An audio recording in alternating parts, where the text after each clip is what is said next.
the last 5 months, according to the conference board. Wall Street, the Dow is down 110, but the NASDAQ is up 85. This is CBS News.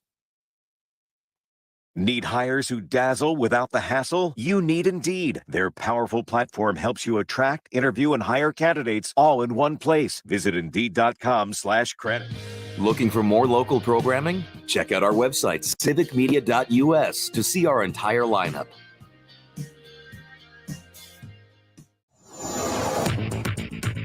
For Civic Media News, I'm Terry Bell. Here's what you need to know. The commissioner of baseball says he doesn't want the Brewers to leave Milwaukee. Rob Manfred says that's why the state of Wisconsin should help the Southeast Wisconsin Stadium District meet its obligations to pay for repairs. I'm confident that the governmental bodies will come up with a plan to fund what's just an existing obligation under the lease. And if they don't? It's an obligation, and I just don't believe that's going to happen. Manfred was in Milwaukee yesterday. Wisconsin would spend $4 million over 2 years to attract workers to the state under the latest working draft of the state budget. Democrats on the Joint Finance Committee say that's not enough and doesn't address Wisconsin's childcare shortage. In sports, the Giants blanked the Brewers last night 5-0. Milwaukee starts Freddie Peralta tonight. I'm Terry Bell, and this is Civic Media News. Real Chili's been serving up mouth-watering goodness to the people of Milwaukee since 1931. Their famous, secret, award-winning chili recipe is the same as it was back then and a local treasure. From lunch to dinner to late-night breakfast, Real Chili has you covered. And now you can bring the Real Chili to your next party, tailgate, wedding, or office gathering with their unbeatable catering options. And don't forget about their Real Love Party Packs, perfect for small groups, and pick up from their 2 convenient locations, downtown Milwaukee and near Marquette University campus. Visit them at realchili.com. That's realchili.com. A no-holds-barred political conversation. That's Matt Flynn Direct. Anybody running against Trump, if he calls them a nasty name, they should hit him back twice as hard. This is not the Marquis of Queensberry gentleman's rules anymore. In politics, certainly not in the Republican Party. Hit him hard. Matt Flynn Direct. Weekday afternoons from 3 until 4 on the Civic Media Network and on the Civic Media app. Log on civicmedia.us. Hello? I'm a Marine. No matter how you served. My buddies from the Army are all gone now. I'm really alone. No matter what you're going through. I keep getting calls about the bills, and I'm trying to get a job. I feel so stuck. We are here for you. If you or a veteran in your life is experiencing thoughts of suicide, dial 988, then press 1 to reach the Veterans Crisis Line. It's easy to listen to your favorite local radio station anytime. Download the Civic Media app from the Apple or Google Play.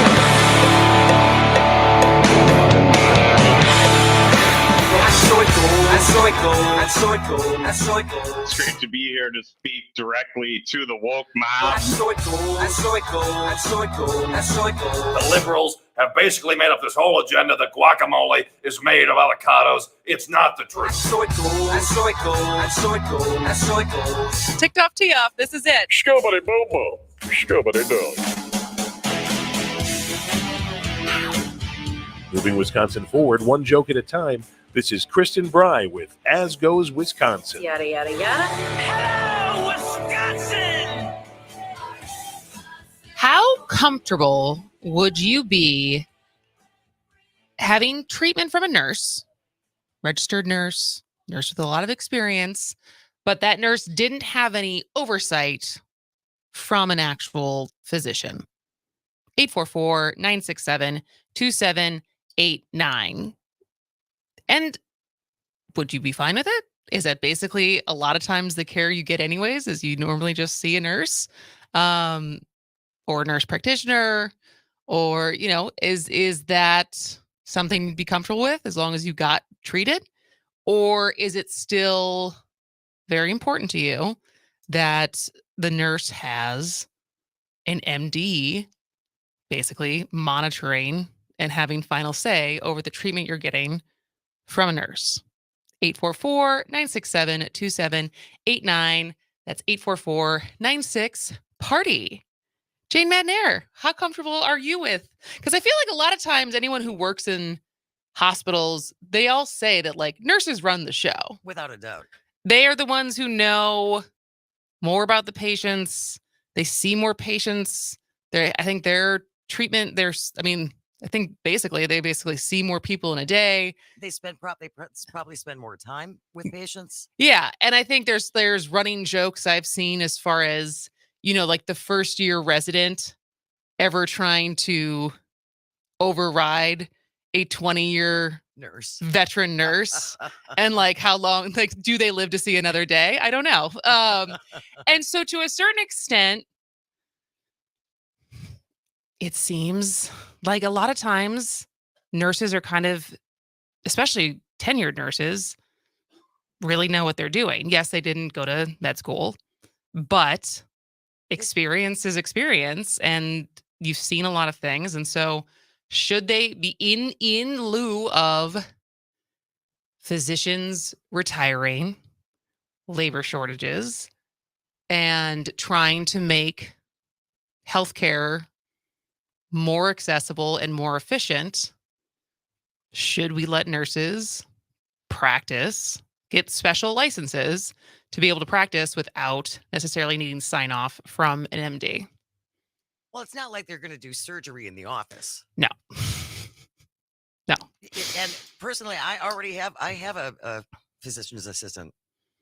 But physician's assistant is different than a nurse practitioner, right? Because that is a different type. That is an additional, it's like half of med school, right? It's like 2 years instead of 4 years. So there's physician's assistant. How I always understood the hierarchy, there's MD, physician's assistant, nurse practitioner, registered nurse. Is that 844 Yes. 967 2789 844-96 party if you can help us with that hierarchy. Yeah, because in the world of healthcare, titles tend to matter. Oh, yes. And a dispute over how to classify nurses with advanced degrees in Wisconsin has many of the state's healthcare groups at odds, because lawmakers are now renewing a push to grant licenses to advanced practice nurses that would allow them to treat patients without physician oversight. And so this was an article that came out from WPR on Friday, and it just caught my eye. I feel like as the conversations between, because we're kind of seeing this as a pattern across industries, as far as like teacher licenses and apprenticeships versus needing to get a degree. Right. And how do we help meet demand in different industries when we have a labor shortage, but the labor shortage is a skilled, trained, sometimes life or death industry where we need more efficiency, we need more doctors, we need more nurses. But what is the trade-off between, I don't want to say we're lowering standards here, but to a certain extent, because one of the sticking points of this bill right now is the amount of time required to be able to get to qualify for one of these licenses would be 2 years or 4 years. And so if it was only 2, that is obviously a different quality control than 4 years. 844-967-2789. How do you feel about being treated by a nurse who would not have any MD physician oversight? We have a message from on the Facebook Live. Depends on the concern, but I'd be okay with it. I had a friend in med school and I'd get her thoughts on something to see if I should be concerned about something and get it checked, or if it's likely to sort itself out. Those are the best kind of friends. Hi, can I get your completely free medical advice? Yes. While you're in med school? The Dr. Mike, for anyone who remembers our football segments from last fall, he is a psychologist. His husband is an actual MD, is an internal medicine doctor. And the amount of times I have texted Scott saying, "Hey, what is this?" Oh, really? Yes. Well, they live in Colorado, but yeah, we had the, basically every time there's something going on, I'm like, Scott, what do I should I go see this, or what do you think this is? What's your fatal? what's your advice? And he's also a much more risk averse person, so it usually ends up like go ask it someone who can see you in person. But that's very much like the telehealth that we're doing, and yeah, it's not far off. But I would think this would certainly help out in rural communities. Yeah, big time. Yeah, big time. And so a little bit more background on the debate. Groups who are representing nurses are making another push to create a new license for advanced practice registered nurses who perform many of the same services as physicians.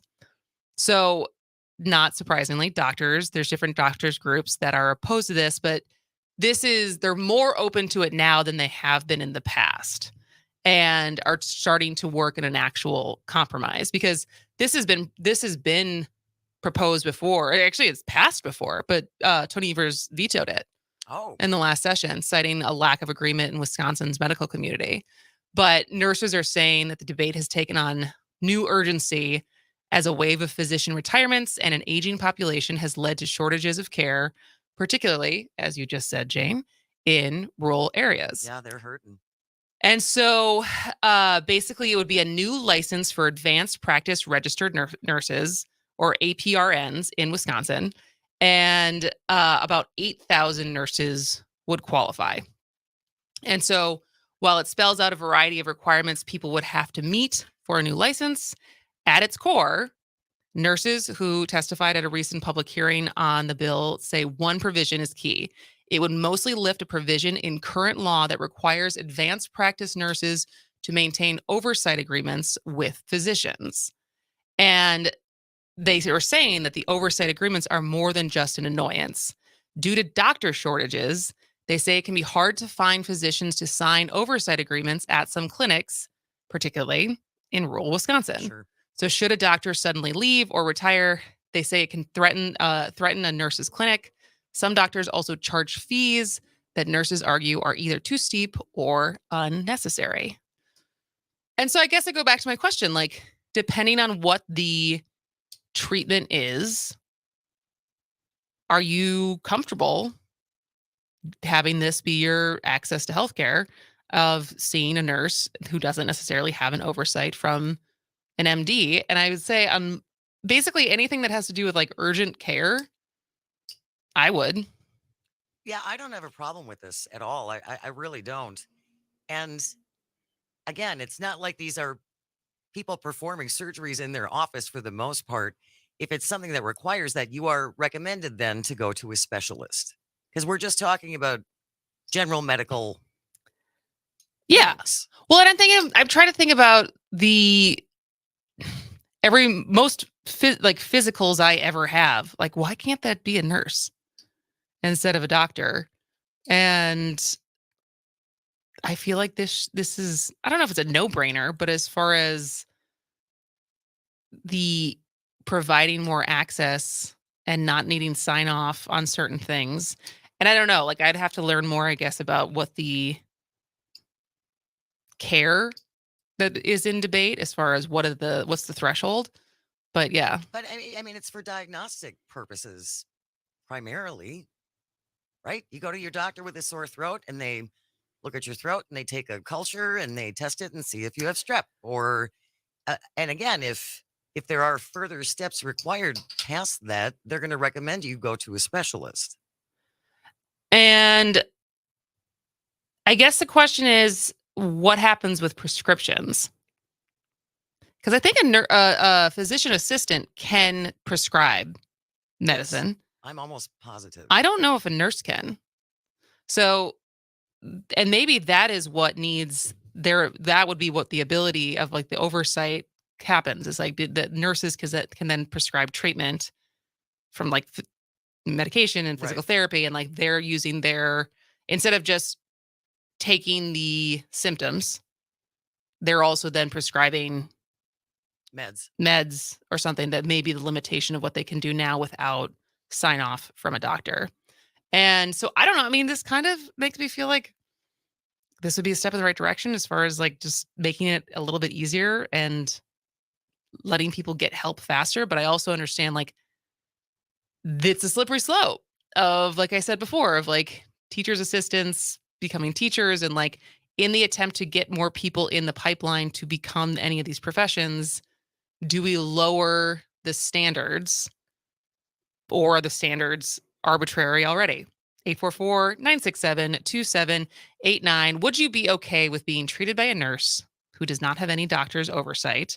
844-96-PARTY. We'll keep it going when we come back. This is As Goes Wisconsin.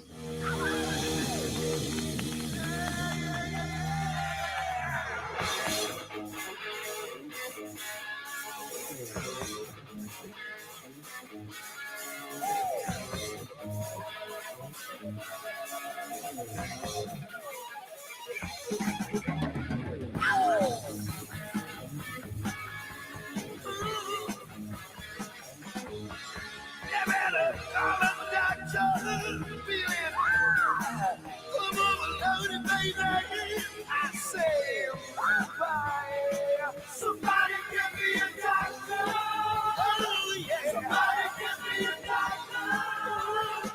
Somebody give me a doctor.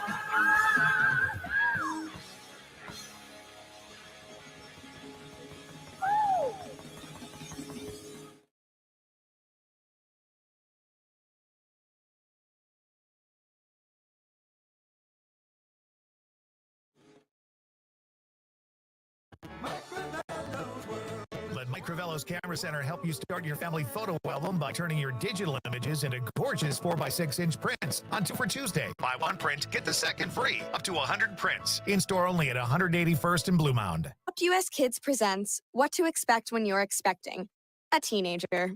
Learning the lingo. Jelly. Jelly adjective. Jelly is a shorter, better way to say jealous. As in, Chloe, I am like so jelly of your unicorn phone case. You don't have to speak teen to be a perfect parent. Thousands of teens in foster care will love you just the same. Visit adoptuskids.org. Brought to you by the U.S. Department of Health and Human Services, Adopt U.S. Kids, and the Ad Council. When you're high, you feel different. You think different, you talk different, you draw different, you listen to music different, but you probably knew that. Problem is, you also drive different, and not in a good way. That's why driving high is illegal everywhere. So if you're high, just don't drive. Make a plan to get a sober ride. Because if you feel different, you drive different. Brought to you by NHTSA and the Ad Council. Fear you may be missing out? We're always streaming on TuneIn and the Civic Media app. Enjoy listening live or catch up by finding the podcast at civicmedia.us or wherever you enjoy listening to your podcasts. Here's your updated forecast on the Shaw. Sunshine mixed with clouds at times this afternoon, with daytime highs approaching 87. Winds out of the southeast, 5 to 10 miles an hour. Partly cloudy skies tonight, lows level off around 61. Sunshine mixed with clouds at times again tomorrow. Chance for scattered storms, daytime highs approaching 89. For Civic Media, I'm meteorologist Derek Height.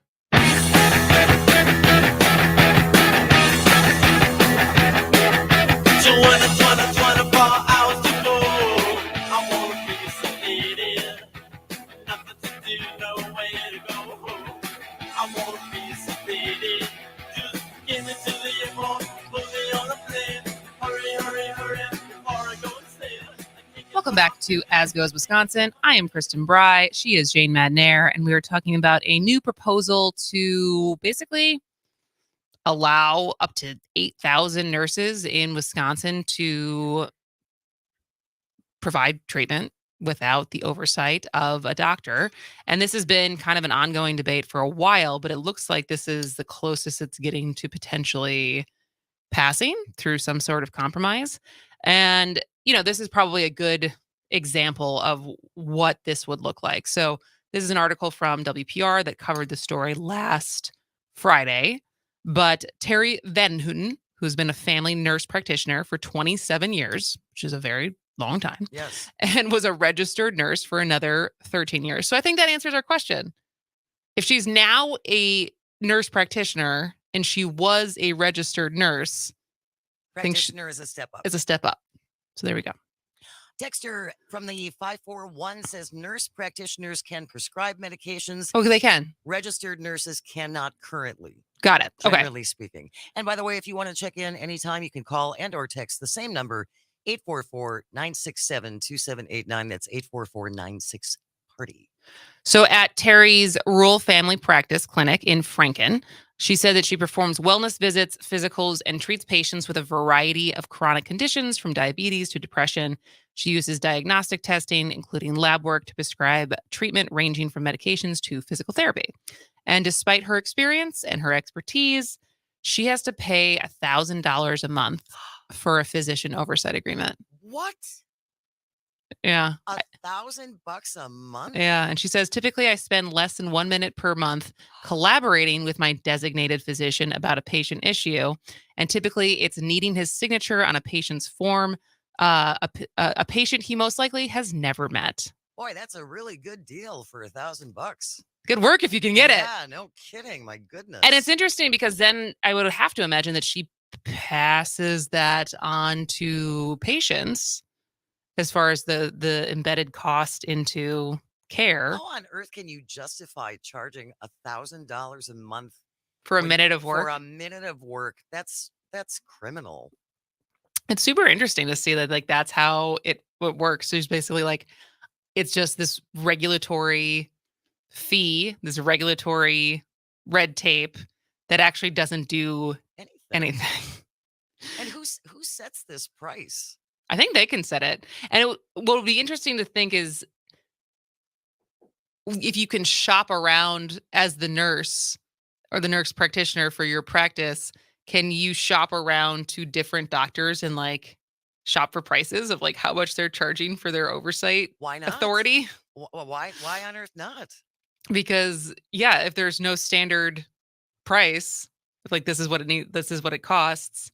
It's just anyone being, and especially if there's any on top of that, the physician has to be in like X amount of like distance from your practice.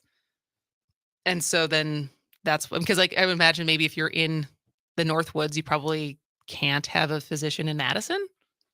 It would have to be someone who's closer there and that could Rhinelander or Wausau or something. See the patient if they need to be seen. Yeah. So I don't know. This is actually something I feel like the more I learn about it, the more I'm like, yeah, this kind of seems dumb. That this isn't already in place. That this isn't already in place. And so I put this up as our show poll today. And so far, the three options were, so the question was, how comfortable would you be seeing a nurse with an advanced license without any MD oversight? And 29% said very, nurses run the show. 16% said not at all. And then 54% said depends on the treatment. So that's a little vague. Probably should have asked the question a little differently. Room for a lot of interpretation there. And so yeah, so I don't know. I think it's interesting to just see what big of a change would this actually make. And again, I think the biggest issue is in more rural areas, which are having a lot of problems getting and attracting doctors and nurses the way it is. But it sounds like this bill is bipartisan. Are we getting along again in Madison? What on every earth once is in a while? going- Well, we'll see. Because we are at noon, we are going to be talking to Representative Evan Goyke. I'm so excited. Who was also on Earl's show today. So He big, was. big civic media day for Mr. Evan Goyke. But it's his first time on As Goes Wisconsin with me in the big chair. Because I think he came on when Dan Schaefer guest hosted while I was on my honeymoon. I believe you're right. But this is the first time I will have the chance to interview Evan Goyke. I've not, I have talked to him before, but he can probably point to the ways that we're not getting along in Madison. Because it's throwing me off. Seriously, it's like that bipartisan. What? Well, that's why we highlight that every once in a while things we can agree that like, oh, this is a problem because it is, this bill is mostly backed by Republicans, but it also includes some Democratic support, which I think makes sense. And nearly 30 groups have reported lobbying on the plan, a high number for a proposal that was formally introduced less than 2 months ago. So this actually looks like it might have some legs and could move forward. And I think it might be a good thing. And so So yeah, but if you have thoughts on this, 844-967-2789. Otherwise, when we come back from the break, I'm going to do my best to try to break down what agreement President Biden and Speaker McCarthy have come to as far as the debt ceiling. And in my opinion, this is how deals should be done. No one's perfectly happy. Both sides are kind of complaining because no one got everything they wanted, which is what negotiations typically should look like. And so we'll go through some of the key takeaways of what is in the bill. Obviously, it still needs to get voted on, but at least we've one step closer to not having a financial crisis. This is As Goes Wisconsin. We'll be right back.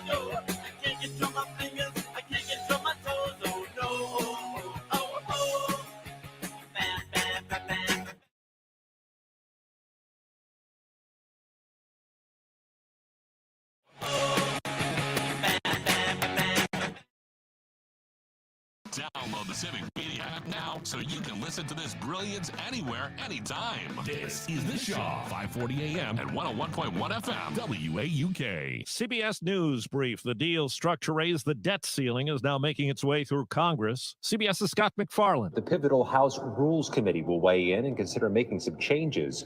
There are House Freedom Caucus conservative members on the Rules Committee, and some of them have said they're a firm no, that the deal doesn't cut enough spending. Josh Levy is mayor of Hollywood, Florida, where 9 people, including 4 kids, were injured in a holiday boardwalk shooting. To have an altercation with guns in a public setting with thousands of people around them is beyond reckless. This happened after an apparent fight between 2 groups of people, 1 person under arrest. CBS's Cammie McCormick now on new attacks in Russia, blamed on Ukraine. Moscow says at least 3 drones crashed into residential buildings in the capital in an unprecedented attack, the worst since World War II. This comes as Russia continues to pound Ukraine with drone attacks for a 3rd straight day. The Dow is down today. CBS News Brief. I'm Steve Kathan. You're listening to a radio station that's part of the Civic Media Network. Find more at civicmedia.us.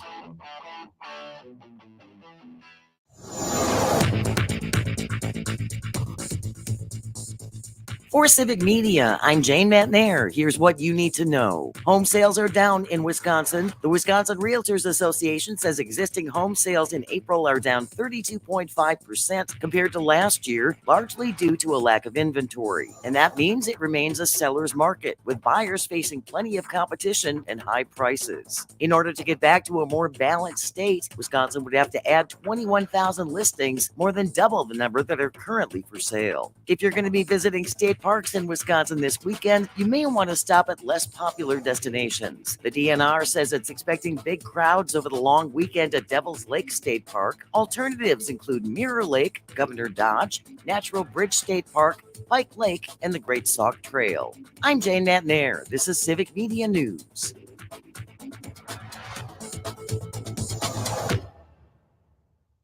Ray Magliozzi here for eBay Motors. Okay, easy now. You're teaching your kid how to parallel park. Ouch! Turns out he likes to do it by feel. Don't worry, eBay Motors has bumpers, trunk lids, license plate holders, and headlights. They've got lots of headlights. When you need parts, get it right the first time with eBay Guaranteed Fit. When you see the check, you know that part's going to fit. eBay Motors. Let's ride. Eligible items only. Exclusions apply. Drive safely, Wisconsin. Highway workers are out on the road. Help them out. Slow down, stay focused, and eliminate distractions. Work zone safety. It's everyone's responsibility. Sponsored by the Wisconsin DOT. Don't let biased algorithms or degree screens or exclusive professional networks or stereotypes. Don't let anything keep you from discovering the half of the workforce who are stars. Workers skilled through alternative routes rather than a bachelor's degree. It's time to tear the paper ceiling and see the stars beyond it. Find out how you can make stars part of your talent strategy at tearthepaperceiling.org. Brought to you by Opportunity at Work and the Ad Council. RPG came through the belly of the aircraft. We don't talk about the female combat wounded. These are our daughters and our sisters and our mothers. Wounded Warrior Project came into my life and taught me how to stand back up and get back in the fight. The truth is, I think we all have this strength inside of us, but until you're tested, you just don't know it's there. See how Wounded Warrior Project empowers women veterans.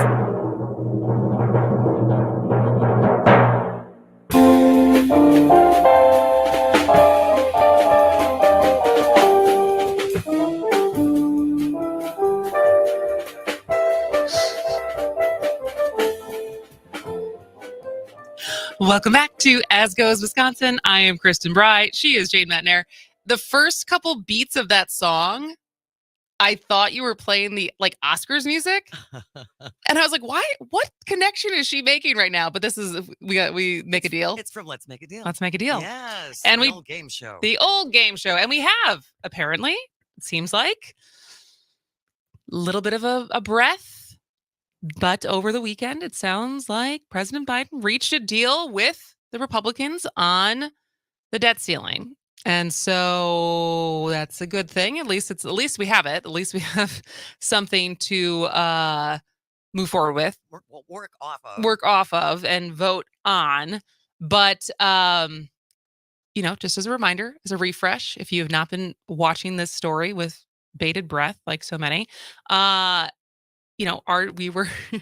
default deadline was June 5th, which is soon. It's really soon. Which is really, really soon. Yes, really soon. It is a week from today. Exactamundo. Which actually is a reminder, a week from today, we will actually be in the last half hour of the show. Because as a reminder, as of Monday, June 5th, this show starts at 10 a.m. instead of 11 a.m.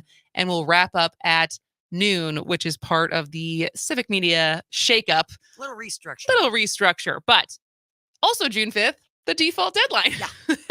Coincide.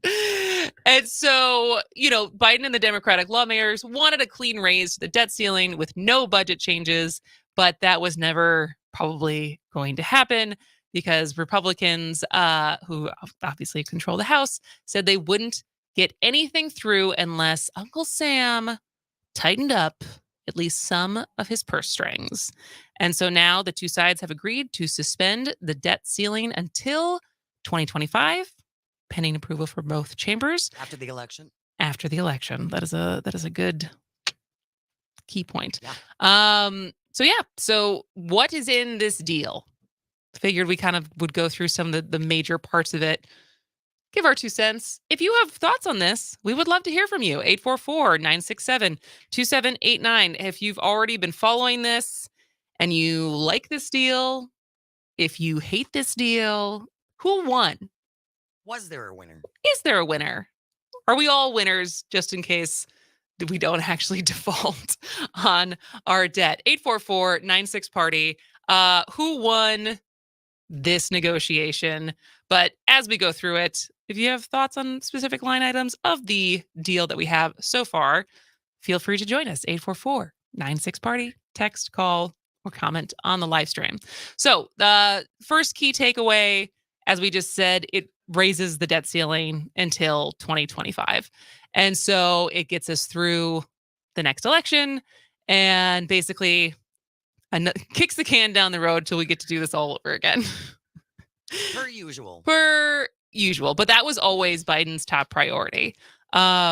He really could not afford an economic disaster to unfold ahead of his already pretty dismal approval rating and trying to get reelected. And so the extension means Congress will have to deal with the debt ceiling again, won't have to until after 2024, which, they only had, as of right now, Republicans only have a 5-seat majority. Senate Democrats only have a 1-seat majority. So come 2024, it's kind of a toss-up as far as all 3 chambers of who's going to be in control of what. But at least for this year, if this passes, we're good for another 2 years. So a lot of the debate, the next key takeaway, a lot of the debate has been over discretionary funding and capping it and all the things that go into that. So there is going to be a spending cap for the next 2 years. So discretionary funding versus mandatory funding. Mandatory funding is like Social Security, Medicare, a bunch of the budget, a bunch of the military budget. And that's stuff that's just like, no matter what is in there. That was, that was Rojo's big idea, was moving Medicare and Social Security to discretionary funding instead of mandatory funding so that it gets debated every 2 years. Can you imagine? You just not know what your health insurance is going to be on. Yeah. So the deal caps annual discretionary spending for 2 years, keeping non-defense spending levels flat next year and raising it by 1% in 2025, which we'll see if that keeps up with inflation. So this means basically that funding for programs across the board, basically anything besides Social Security and Medicare, will just stay flat for the next year. But it's potentially a win, I would say, in the Democrat. I mean, if we want to play it like that, because originally Republicans wanted 10 years of annual spending limits. And that's a long time. That is a long time. But the deal did set 6 years of appropriation targets, but that's different from the 2 years of the caps because the targeted spending levels aren't really enforceable. So we'll just shoot for this and see what happens. Yeah. And so, but the good thing with this is that it does include funding increases to improve medical care for military veterans. Good. Because that was a big concern. Yes.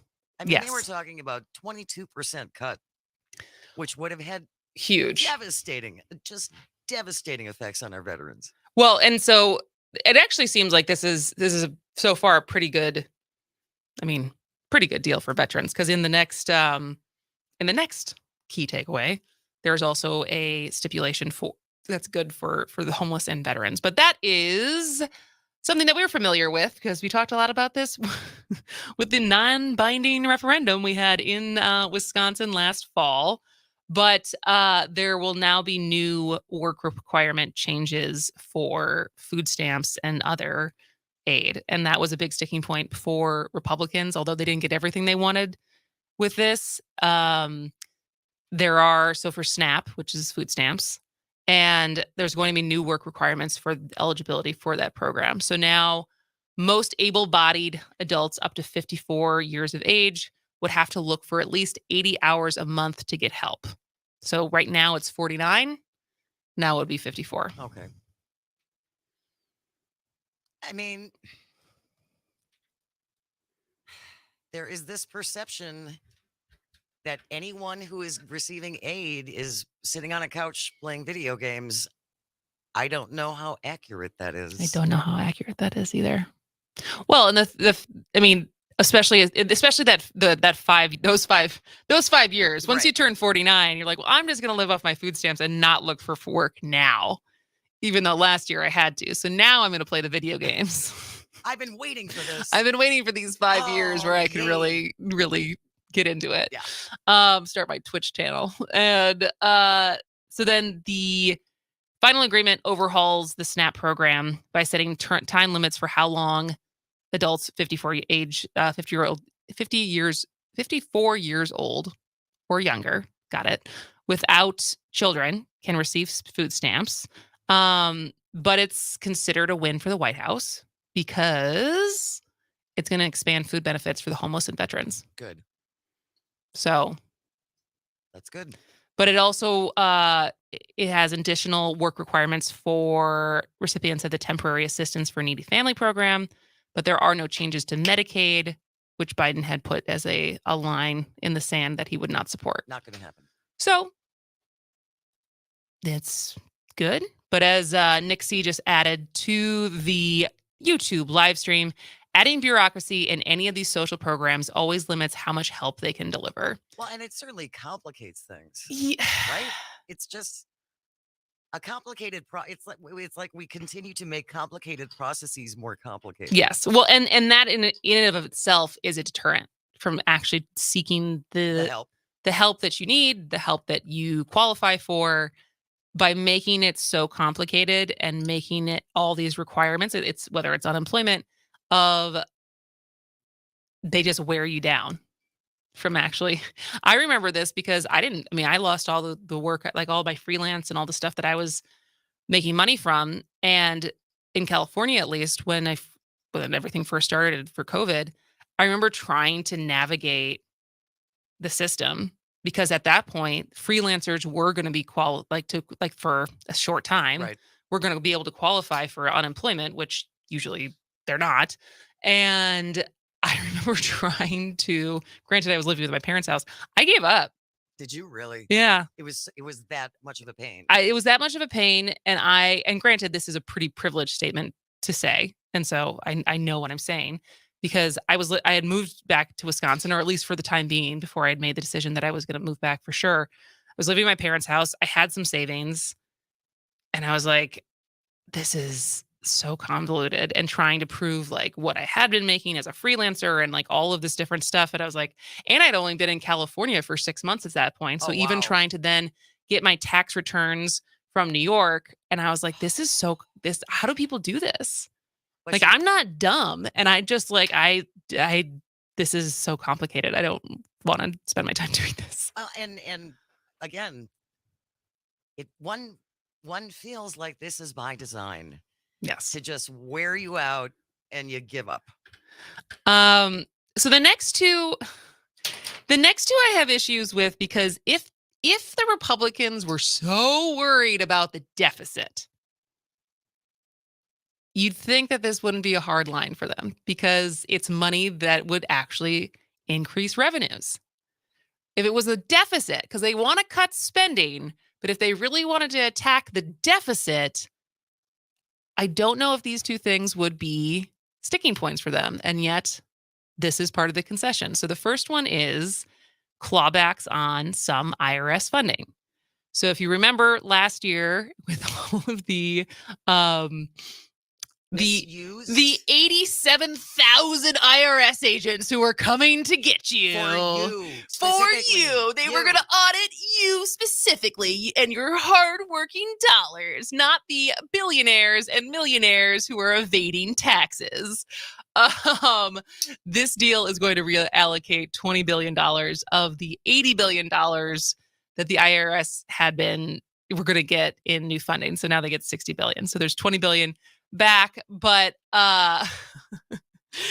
because this was meant to crack down on wealthy Americans and corporations that are evading taxes, but the fear tactic of them coming after you seemed to have worked. And just a reminder what the tax gap is. So the difference between the amount of taxes owed and what is actually collected has jumped from in 2011, it was $441 billion per year. In 2019, it was $584 billion. And over the next decade, it's estimated to hit $7 trillion. That's the tax gap. That's money that is owed to the government, that because there is such a backlog and there is such the IRS is so under-resourced that there's a whole bunch of money missing. So if you really cared about the deficit, wouldn't you maybe we should get the money that the government is owed? What, and expect their donors to pay their fair share in taxes? What planet are you living on? Which brings us to the next point. Again, if you were really cared about the deficit, wouldn't you maybe think, hey, that thing that we passed with Trump that added the most to the deficit ever, maybe we should roll that back. Bring that back a little bit. But no, we will not be doing that. No taxes on wealthy or on any wealthy people or corporations.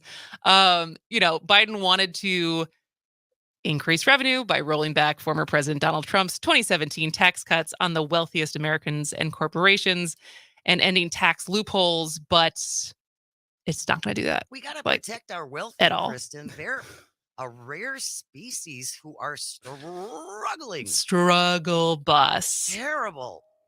All right. Wait for another year for my. We got two more takeaways. We got two more takeaways from what's in this bill. We'll talk about it on the other side. If you have thoughts on this bill and this agreement. Who won? 844-967-2789. That's 844-96-PARTY. And we'll be right back.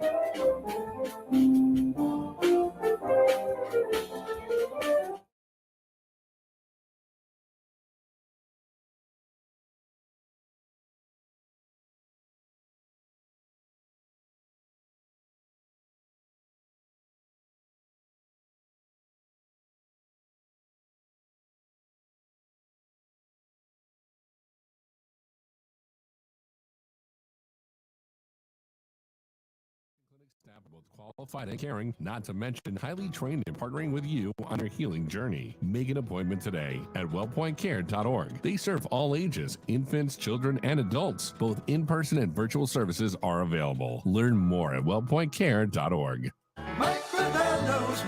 Let Mike Crivello's Camera Center help you start your family photo album by turning your digital images into gorgeous 4x6-inch prints on 2 for Tuesday. Buy one print, get the second free. Up to 100 prints. In-store only at 181st and Blue Mound. Hey, this is Matt from Design Garden.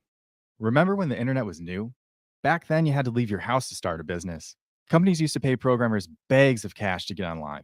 Now, small businesses can get online with a Facebook business page, or Squarespace, or Google My Business, or WordPress.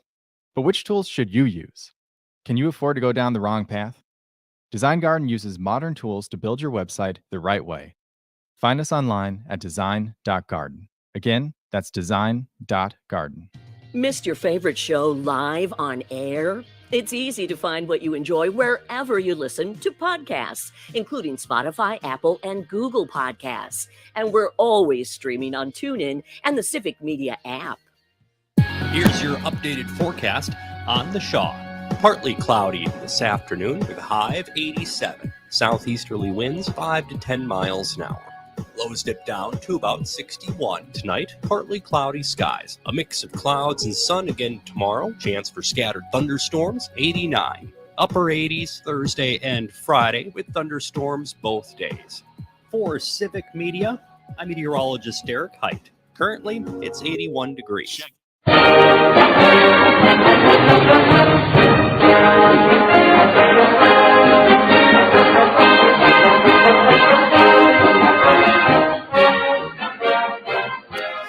Welcome back to As Goes Wisconsin. I am Kristen Bry. She is Jane Metnair, and we are finishing up our key takeaways from what to know about the deal that was struck between President Biden and the Republicans over the weekend. And now they are going to vote on it this week. But the last two of the major 7 points, I think, that I identified was it's going to rescind unspent COVID-19 rescue money. Okay. So the deal would cut about $30 billion in unspent COVID relief money. So that would take money away from several federal programs, including rental assistance programs and small business loans. So basically, if you haven't spent it yet, they're going to take it you back. might lose it. Which, I don't know, doesn't seem like the end of the world. I'm just wondering how convoluted that process is going to be. Yeah, that's a good point. And who's going to oversee, who's going to oversee? I'm sure it won't be messy at all. None of this is ever messy. It all works. It's always, fine. It's always like, oh, we're going to do this. It's like, how are we going to do this? Shh, don't tell them we don't know. But then the last, I think, win for Biden and Democrats is that both the Inflation Reduction Act and student loan forgiveness are left intact. Wow. Yeah, which I'm kind of surprising because both surprised the loans made it in. I'm surprised both of them made it in because that seemed like I know the working requirements for different programs was high on their list, but I really thought trying to attack the two major pieces. Well, one was legislation, one was an executive order. But the White House did indeed succeed in keeping intact the Inflation Reduction Act and the student the student loan forgiveness program. And so those are kind of the big takeaways. And at least what I could read so far is the left generally supports the deal, but criticizes the GOP's negotiating tactics. The right generally supports the deal, but some are arguing that the spending cuts do not go far enough. But now it becomes like the Freedom Caucus versus there's a center left caucus of about 90 Democrats that I think have said they will sign this as is. And it seems like the Democrats are mostly just upset that they were completely cut out of the negotiation process. And like the White House wasn't like communicating very well. Right. But the House is expected to vote as early as tomorrow before sending this legislation to the Senate. And as is, McCarthy needs almost every House Republican to vote to get the bill through, unless some Democrats sign on. So now I guess we'll see. And it will be interesting to see what happens with Speaker McCarthy's speakership. If anyone uses that new power to just have the one soul to step up and say, we're gonna kick you out of that seat. I don't like you anymore. Bye-bye. And I don't know. See, and the way I stand on this is a healthy negotiation. Granted, the rhetoric around this as far as you have to pay your debts.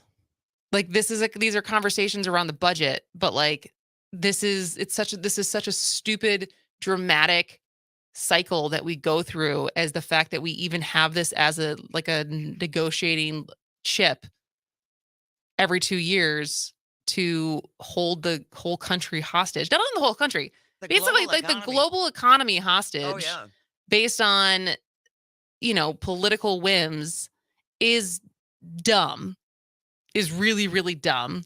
But the fact that like they actually negotiated, they actually got to a deal, no one's perfectly happy, is what I feel like this should look like in the end. That's what compromise is.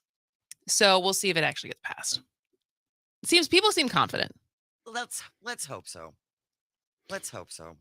There's some there'll be a wrinkle, but I think it'll get passed. What's your prediction on what the wrinkle will be? Paul Gosar is going to set himself on fire on the Capitol steps or something. Who knows?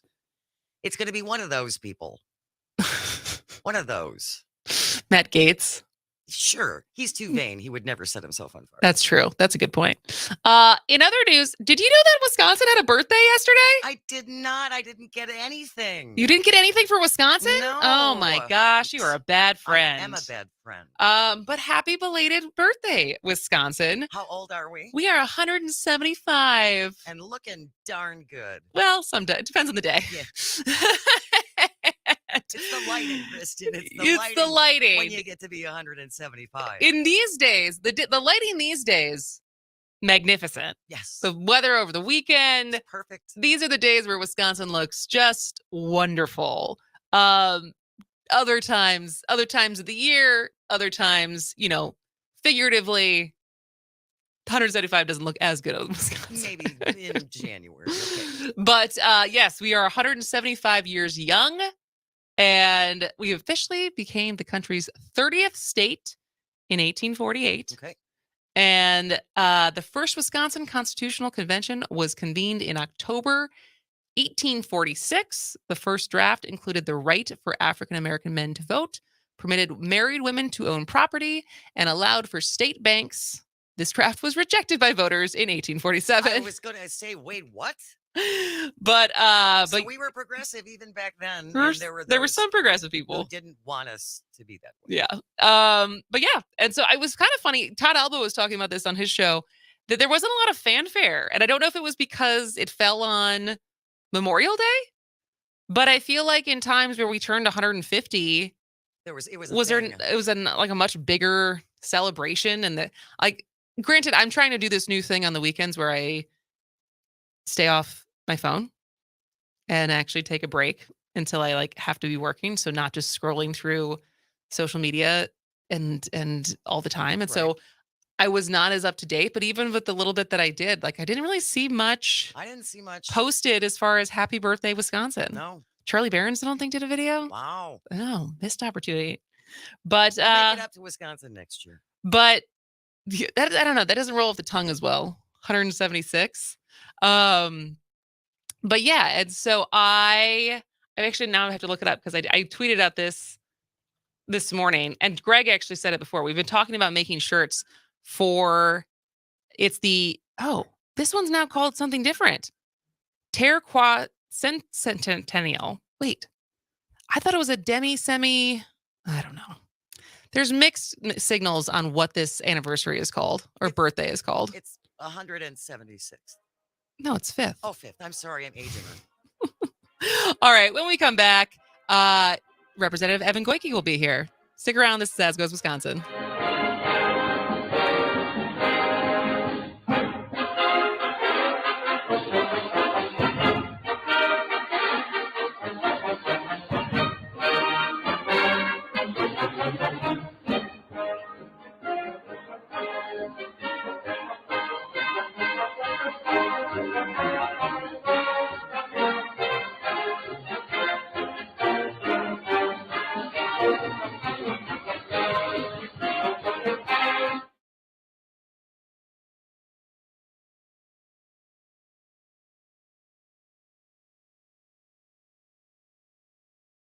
Real Chili's been serving up mouth-watering goodness to the people of Milwaukee since 1931. Their famous secret award-winning chili recipe is the same as it was back then and a local treasure. From lunch to dinner to late-night breakfast, Real Chili has you covered. And now you can bring the Real Chili to your next party, tailgate, wedding, or office gathering with their unbeatable catering options. And don't forget about their Real Love Party Packs, perfect for small groups, and pick up from their 2 convenient locations, downtown Milwaukee and near Marquette University campus. Visit them at realchili.com. That's realchili.com. You were supposed to get a colon cancer screening, but stuff came up. We did have to pick up the twins from practice. But on the way, we hit a giant pothole. If you are 45 and older, don't let stuff get in the way of your screening. Visit the Colorectal Cancer Alliance at ccalliance.org.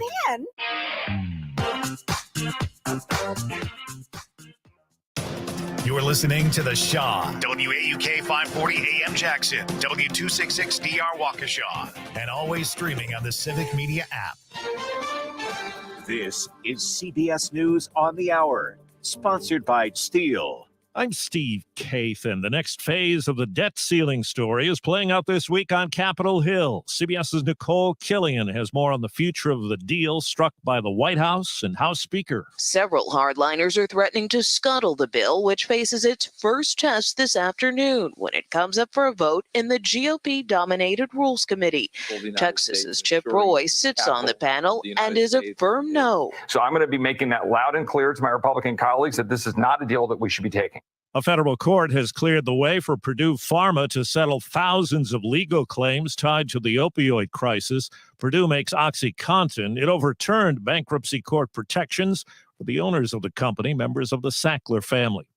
CBS's Cammie McCormick has more on new U.S. sanctions linked to the flood of fentanyl. These latest sanctions target people and entities in China and Mexico accused of enabling counterfeit fentanyl-laced production. That includes pill press machines and other equipment used to make the counterfeit pills. Those pills are killing thousands of Americans each year. The overdose rate more than tripled from 2016 through 2021. Memorial Day 2023 will be remembered in Hollywood, Florida for the boardwalk shooting that sent people running for cover. 9 people were transported to local hospitals, including several children, the youngest just 1 year old. I saw a young man who was on the ground bleeding, and they were applying pressure to try to prevent bleeding. Also saw a lady that was very upset. So I think she had a wound to her leg. Police say they have one person of interest in custody, but they are still looking for another suspect. That's CBS's Benoit Bojorquez. A federal trial underway in Pittsburgh today for the man charged in the 2018 attack at a synagogue that left 11 people dead. Prosecutors say he harbored malice and hate for Jews. University of Pittsburgh law professor David Harris. One of the functions of having a trial is that we tell the story in public. The victims have an opportunity. Here is what I experienced. This is what this has meant. Well, CBS's Jim Krasula tells us it looks like the travel projections for the holiday weekends were right about on the money. The TSA says it screened nearly 10 million people at the nation's airports over the long holiday weekend between Friday and Monday. That was about 300,000 more than during the same period in pre-pandemic 2019. Friday's screening volume of 2.74 million was a post-pandemic single-day record. And checking Wall Street right now, the Dow is down 124 points. The Nasdaq is up 76. The S&P is up 4. This is CBS News. There are over 10,000 reasons why steel is not sold at Lowe's or the Home Depot. There are over 10,000 authorized local steel dealers. Find yours at steelusa.com. Lowe's and Home Depot trademarks of their respective company. Your home for local news, weather, and sports across the airwaves and always streaming on the Civic Media app.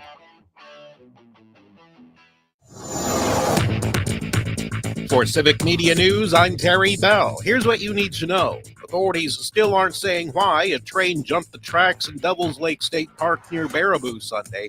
Nobody was hurt and nothing in the derailed cars was a threat to public safety. Last we knew, authorities were still trying to track down who owns the derailed cars. Lawmakers this week will debate whether Wisconsin taxpayers should chip in $2 million toward the cost of Green Bay hosting the NFL draft in 2 years. Packers president Mark Murphy says he hasn't heard much opposition to the request. No, I mean, it's economic development. It's going to help. It's going to benefit the state. It's good for everybody. Murphy was on Upfront on Channel 12 in Milwaukee Sunday. 250,000 visitors are expected. The total statewide economic impact could be $94 million. In sports, the Brewers host Toronto tonight. I'm Terry Bell, and this is Civic Media News. Transform yourself and your fitness routine with Soulful Fitness in Brown Deer. With 25 years of experience, Lisa and her team at Soulful Fitness offer personal training in a variety of classes, including nutrition, kickboxing, boot camps, and yoga. You'll find a private, personalized atmosphere that caters to all fitness levels, from personal training sessions to virtual classes and everywhere in between. For fitness that's personal, visit soulfulfitness.com. That's SOLFUL fitness.com. VA has a new life insurance program for veterans with service-connected disabilities called Veterans Affairs Life Insurance, or VA Life. VA Life benefits include up to $40,000 in coverage, no medical questions to enroll, and no time limit to apply if you are age 80 or under. Veterans can apply, receive an instant decision, and manage their policy online. Learn more about VA Life or apply online by visiting va.gov/life-insurance. Protect those who matter most with VA Life Insurance. What I know about courage, I learned from my adoptive mom. She said sometimes you just gotta hold on and know we'll get through this. Mom, we are so high up. Hold my hand. No, you hold my hand. Here we go. Learn about adopting a teen from foster care. You can't imagine the reward. Visit adoptuskids.org to find out more. This message is brought to you by Adopt US Kids, the U.S. Department of Health and Human Services, and the Ad Council. You are listening to your local Civic Media radio station on air. Thank you. Did you know we are all...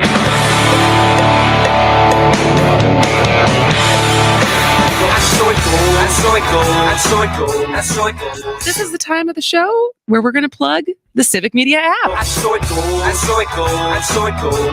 Wausau, Wisconsin Rapids, Richland Center, Amory, Madison, Waukesha, Oshkosh, and we're still growing. What should we call this radio station from Rebecca? And she came up with, what about Radio or No? Radio or No? Radio or No. Welcome to Radio or No. Well, what do you think? Moving Wisconsin forward, one joke at a time. This is Kristen Bry with As Goes Wisconsin. Yada, yada, yada. Hello, Wisconsin! Hello, Wisconsin. Welcome to the noon hour of As Goes Wisconsin. And we are very excited. Well, I'm very excited because he's been on the show before, but I wasn't actually here when he was on. But yeah, you had to leave. Kevin Goyke, welcome back to As Goes Wisconsin. Thank you for having me back. And so, actually, I think the last time I saw you was at Bird on a Wire, for Luann Bird's fundraiser, which was wonderful back in October. And I think you said you're like, when am I getting back on the show? So sorry it took so long. That's okay. I'm available. That was the coolest political event I've ever been to, though. That remains just that was a special night. Cool to be a part of It it. was, yes, I totally agree. The music was so good. It was very Milwaukee. It was very uplifting. She is just a special human in general. And yeah, I was really happy that I got to be there for that. But and you were also on Earl's show today, so it's a big Civic Media Day for you. Yeah, I should have just moved in and hung out at the studio all day. I've been a little bit more efficient. Welcome anytime. We have free snacks. You could have eaten breakfast for free. But all right. Well, so I gotta say, it was funny because we were talking about a potential bipartisan bill about nurses at the top of the show today. And you're like, whenever there's bipartisanship, we're like, yay, bipartisanship, because often there's not. And no one probably knows that better than you, who's been in the assembly for 12 years, going on 12 years? Yeah, 11, going on 12. Yeah. And I got to say, I'm surprised that you have as much hair as you have. It's and gray that it's not now. gray hair. It isn't gray. Yeah, it's getting there. Because you, being on the Joint Finance Committee, are at a lot of the center of a lot of the fights that are happening. And in fact, I actually made a video about one of your righteous, totally justified, but righteous anger moments last week when your mic got cut off, talking about not even passing paid leave and putting it in the budget, just studying it, just studying paid leave. And you brought up, what did you bring up? And then we're going to play the clip. Yeah, well, I hit a sore spot because the Republican governor in the fall, Tim Michels, the candidate for governor, embraces this policy. The Republicans have spent 50 years trying to end Roe versus Wade, and then they did. And now they have no idea what to do. They are absolutely lost about what comes next. And so some Republicans like Tim Michels have embraced paid family medical leave when somebody has a child. And so I just reminded them of their candidate's position in the fall. And that must have made Senator Howard Markline really mad. And so he shut me up by muting my microphone, which has never happened to me before. But then he turned it back on, and you had one of the best mic drop moments. I don't know, did you practice that speech, or did that just come to you? That was no idea that the day was going to unfold like that. So that was completely winging it. All right, let's take a listen. Okay. Record to show that the Republican nominee for governor this past fall supported publicly paid family leave. Representative McGuire. It's not an encouragement to not work. You don't get it if you don't work. You don't get paid time off if you're unemployed. Time off from what? Representative. I'm responding to my colleague. And Mr. Chair, you have cut me up. You can turn off my microphone all you want. You can silence the debate and have procedural motions. You guys have buried your head in the sand on this issue. You lost in November. You got trounced in April. The more you silence us, the more you turn off my microphone, the more elections you're going to lose. Boom! Cut me down and I will return 5 times what I was before. This is from Star Wars or something, right? That's Obi-Wan. Did it feel good to get that off your chest?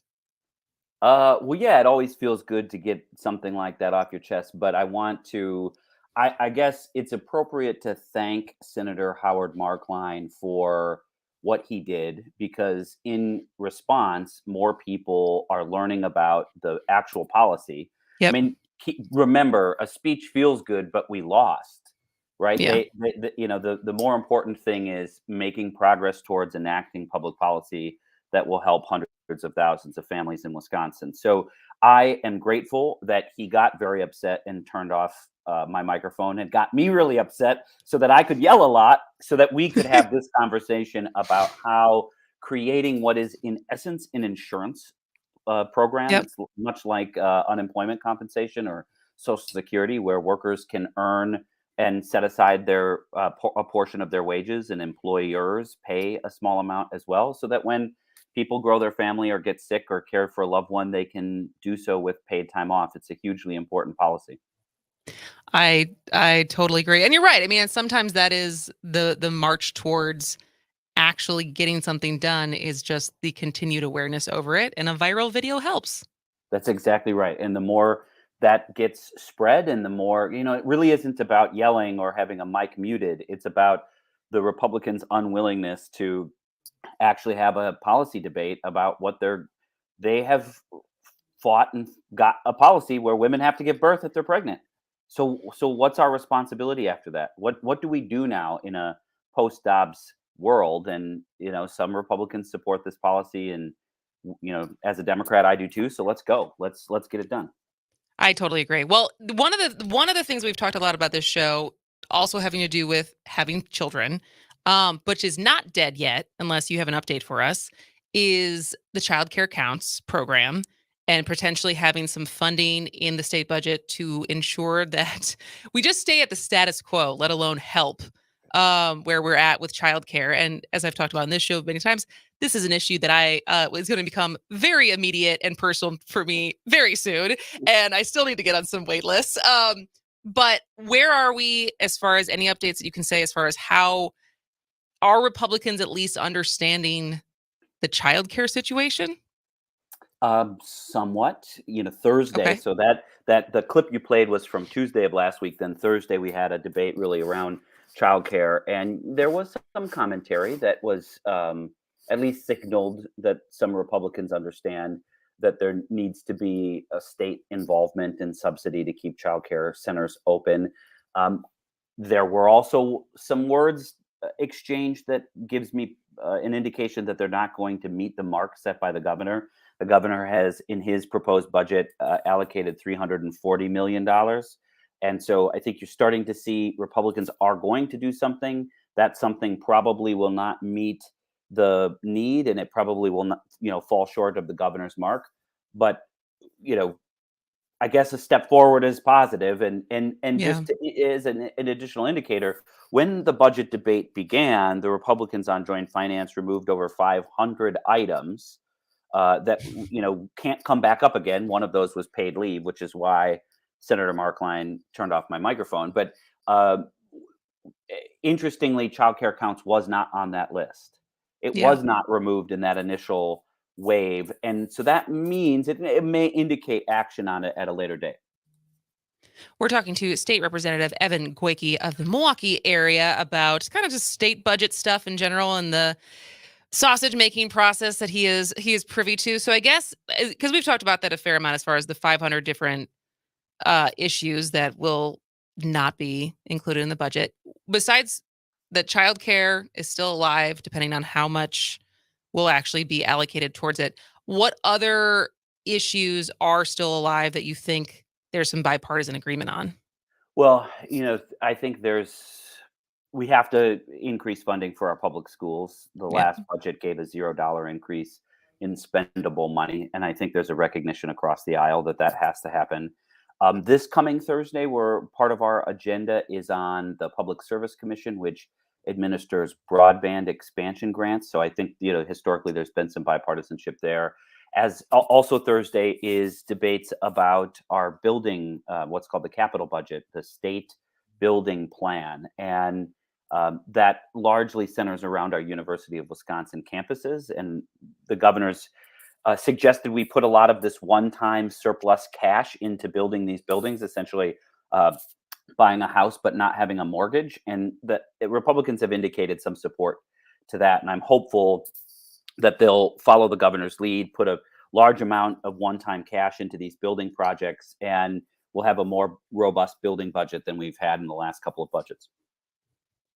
And then the final question, we only have like two or 3 minutes before commercial. So, but where are we? Any updates on shared revenue? I know as of last week, it was then Robin Vos saying we are done negotiating this bill. Devin LeBahieu saying maybe not. And you're obviously not in the Senate, but any updates as far as continued negotiations there? Yeah, I from everything that I've heard last week in the halls of the Capitol, I'm no longer kind of at the table because, as you mentioned, I'm in the Assembly and the bill's in the Senate. But yeah, my understanding is that conversations are continuing to happen. I think the earliest the Senate is in to vote would be June 7. And so what we'll have to really watch this week is, does the committee take a vote on the bill? And does that next process take place? They had a hearing last week. They have to actually vote on it. That's often where bills are amended. And so I think you can expect Senate action in the next week to 10 days. But from everything that I have heard and been party to, progress continues on the bill. And as a Milwaukee representative, for where the bill's at right now, what's been negotiated so far, what still is up in the air, what's kind of the best case scenario for Milwaukee coming out of this bill? My best case scenario is that the majority party in the legislature backs away from some of the unique treatments of how we self-govern, things that we can and cannot spend our money on under the bill: diversity, equity, inclusion, changes to the police and fire commission, the streetcar, public schools. There are additional strings attached in the bill that are unique to Milwaukee that are not put on any other unit of government. So the more the deal for Milwaukee resembles how every other unit of government in Wisconsin is treated under the bill, the better for me. This is just reducing the amount of kind of the strings or the micromanaging or the changes on how we self-govern, the better. Absolutely. All right. Well, we're going to take a quick break, but Representative Evan Goyke will still be here when we come back. This is As Goes Wisconsin.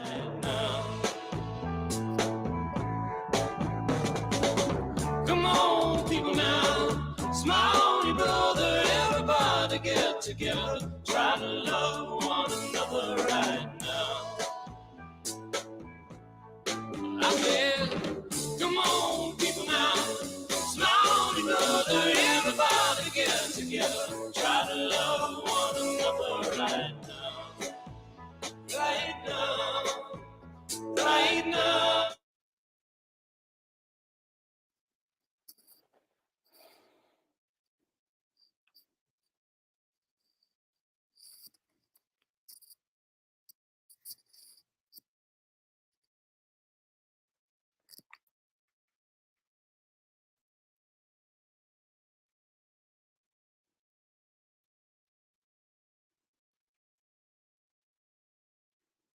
Is down. Oh boy, that bites. Remain sane. PC and Pat together will fix the pain. Rated #1 PC doctor in Southeast Wisconsin. Great service, great rates, and fast service with no trip charge. Experts with PCs, laptops, network servers, protection, backups, and can even help you remotely. Click PCandBack.com or call us at 262-706-3235. That's 262-706-3235. Remain sane. We fix the pain.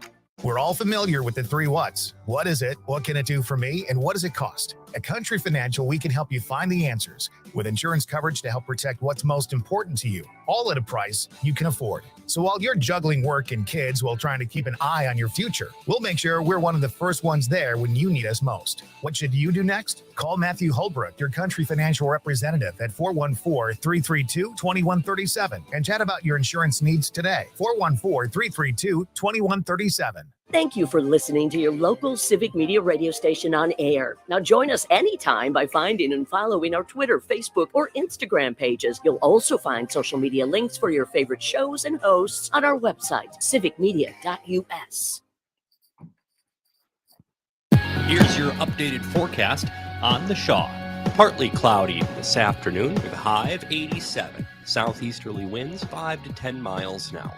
Lows dip down to about 61 tonight. Partly cloudy skies. A mix of clouds and sun again tomorrow. Chance for scattered thunderstorms, 89. Upper 80s Thursday and Friday with thunderstorms both days. For Civic Media, I'm meteorologist Derek Height. You can't win, Darth.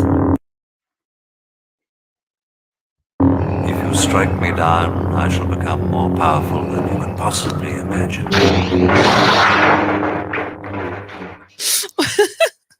Welcome back to As Goes Wisconsin. I am Kristen Bry. She is Jade McNamara. What was the It's from Star Wars. I know it's from Star Wars. Obi-Wan Kenobi fighting with Darth Vader. Who's Darth Vader in this and who's Obi-Wan? Yeah, this is important distinction here. I'm a little nervous.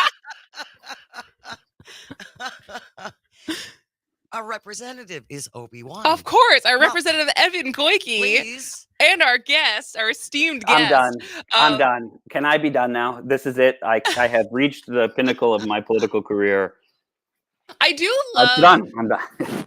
Because there's a certain Wisconsin Supreme Court justice who also likes to use Star Wars imagery and metaphors, but on the the flip side that I think the side that the three of us find ourselves on. And so, it really can be used of who you have to specify. You have to specify who is Darth Vader, because depending on who's setting up the metaphor, it could be different.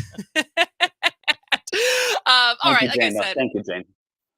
Our guest for this half hour is Representative Evan Goyke, and we're talking about budget stuff, shared revenue stuff, which is shared revenue is non-budgetary because it was taken out and it is a separate bill, even though it has a lot to do with everyone's budget and every municipality's budget, but it is outside of the budget, right, Goyke? Yeah, it is, and it will. The bill also directs. We still have to do a bunch of things on joint finance through the budget in order to make the things in the budget happen. So it is outside, but only on paper. It really Only is on a paper. budget document. Yeah. So then, but also remind me. So one of the other items that was in Governor Evers' proposed budget, but I think is also now a separate bill, is American Family Field, right? Correct. Yeah. So the governor had recommended taking just under $300 million and basically investing it, setting it in a trust to grow over the next couple of years, so that when the stadium needs maintenance or new dollars for projects, they could pull from that trust. The Republicans took that out. They do not have a plan really yet to show the world, but they think that it should be a blend of the state, the locals, and potentially the team paying for the stadium. So that is a really big question mark. Ball is definitely in the Republicans' court right now on what the next steps are for the future of that deal, the future of the Brewers and AmFam Field. And there's been a lot publicly out this last week from Major League Baseball and from the Brewers about just what the stakes are, and we will see. Negotiations are taking place. What the details are, I don't think anyone knows, because the Republicans haven't put them on paper. They haven't introduced it as a budget motion or a bill yet. So, more to come on that. That is a big item that's kind of left out there hanging without resolution. And what do you think? Like, what do you think would be the best deal as far as striking the difference between taxpayers paying more money or keeping the Brewers, or kind of like what are the different trade-offs that you're looking at? I think losing the Brewers is a big loss for the state of Wisconsin and for Milwaukee. It would be a shame to see them go. There's really good math behind the governor's proposal, and I know. Look, if you put the money in a bank account now and it can grow over time, we basically get $440 million worth of future repairs for $290 million today. And if we pay for it on an ongoing basis, the costs will escalate. We know that fixing the roof 10 years from now will cost different than it would cost today. And I'm concerned that we are going to end up paying more for the same amount of repairs and maintenance and improvements than if we just put the money away.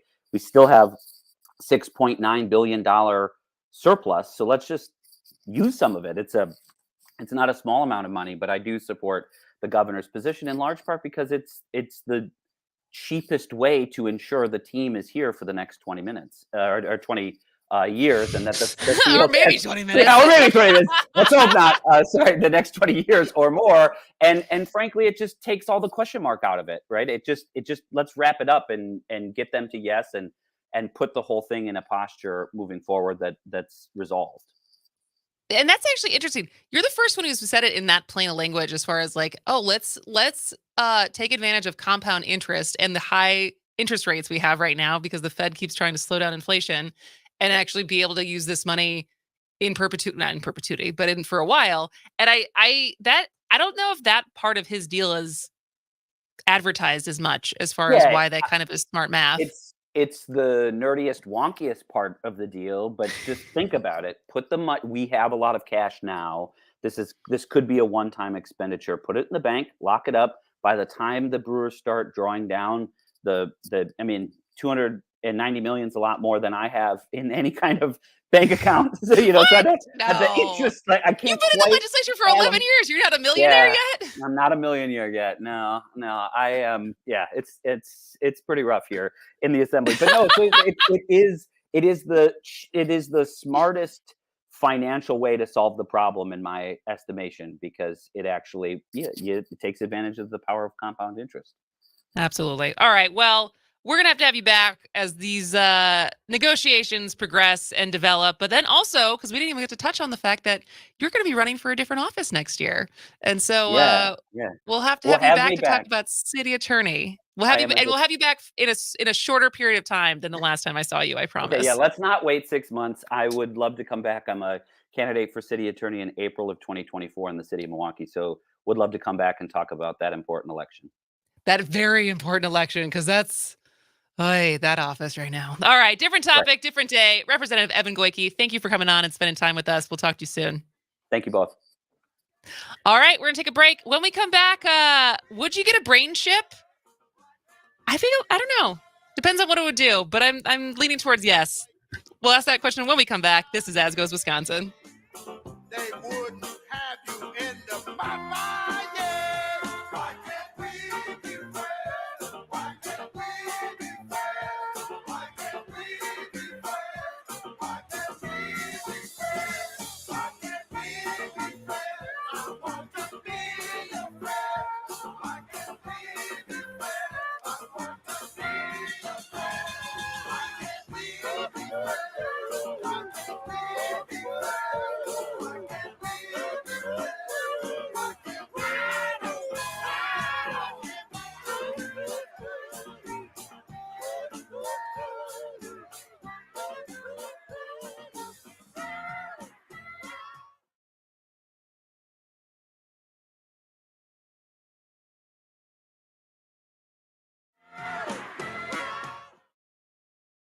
If you're hanging out in Waukesha, it's 101.1 FM. In southeastern Wisconsin, it's 5:40 a.m. And all around the world on the Civic Media app. The Shaw, WAUK. CBS News brief today. A House committee will consider the deal to raise the nation's debt ceiling. CBS's Jared Hill. Progressives and some hardline Republicans are both critical.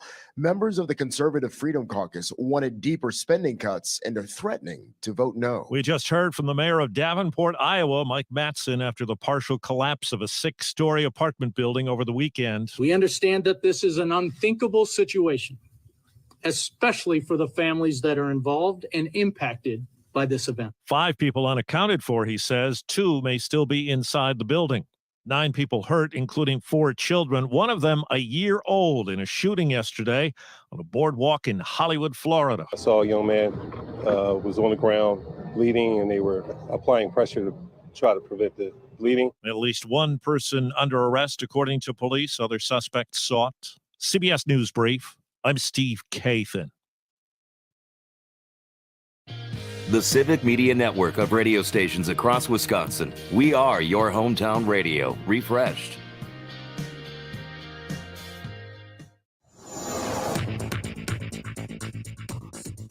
For Civic Media, I'm Jane McNamara. Here's what you need to know. Wisconsin's DNR is warning that over the next 2 months, we could see the worst spongy moth caterpillar outbreak in a decade. The invasive insect, formerly called the gypsy moth, primarily feeds on oak, birch, crabapple, aspen, and willow trees, but the moths will attack other trees and shrub species as well. Free courses of Pfizer's Paxlovid treatment for COVID-19 will still be offered for at least another few months, even after the Food and Drug Administration granted Pfizer full approval last week to market the medication. The U.S. government has stockpiled millions of doses of Paxlovid. Over 14,000 new COVID-19 cases were reported each week last month, although most cases in the U.S. are no longer reported to health authorities. I'm Jane McNamara. This is Civic Media News.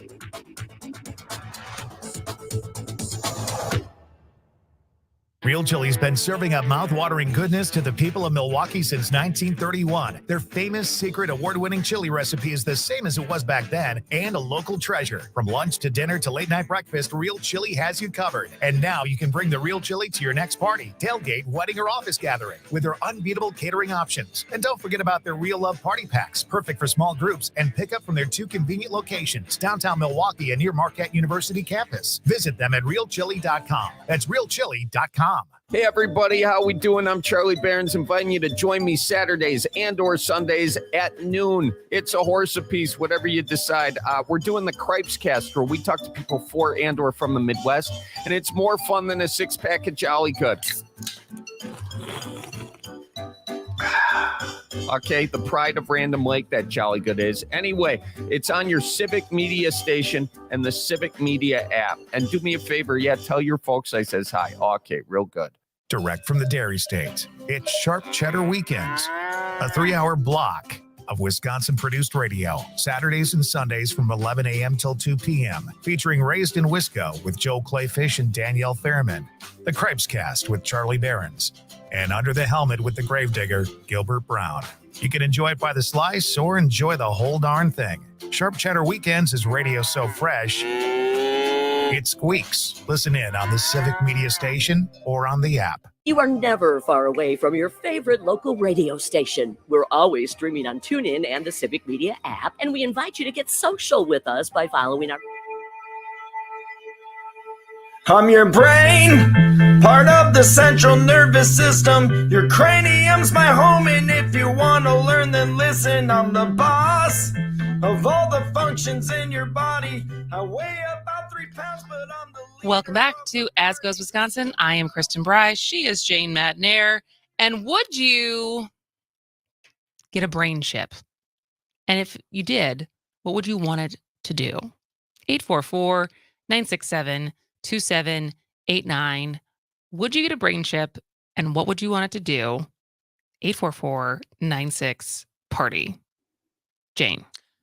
Okay, my first question, it's not associated in any way, shape, or form with anyone named Elon, correct? It is. It is? It is. Not getting the brain chip. Okay, that's your threshold? Yep, no. Had he not bought Twitter, I always wonder this, and it's hindsight's 2020, revisionist history, but I feel like he's shown so much of his narcissism and impulsivity and questionable decision-making skills with the whole Twitter thing.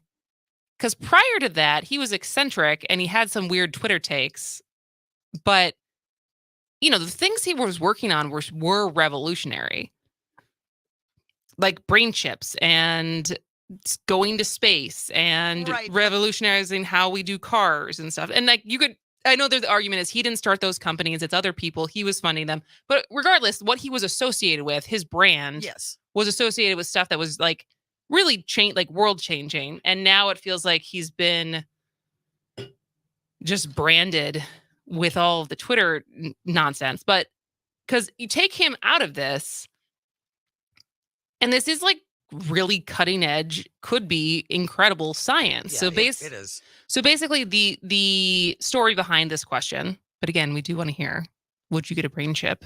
844-967-2789. That's 844-96-PARTY.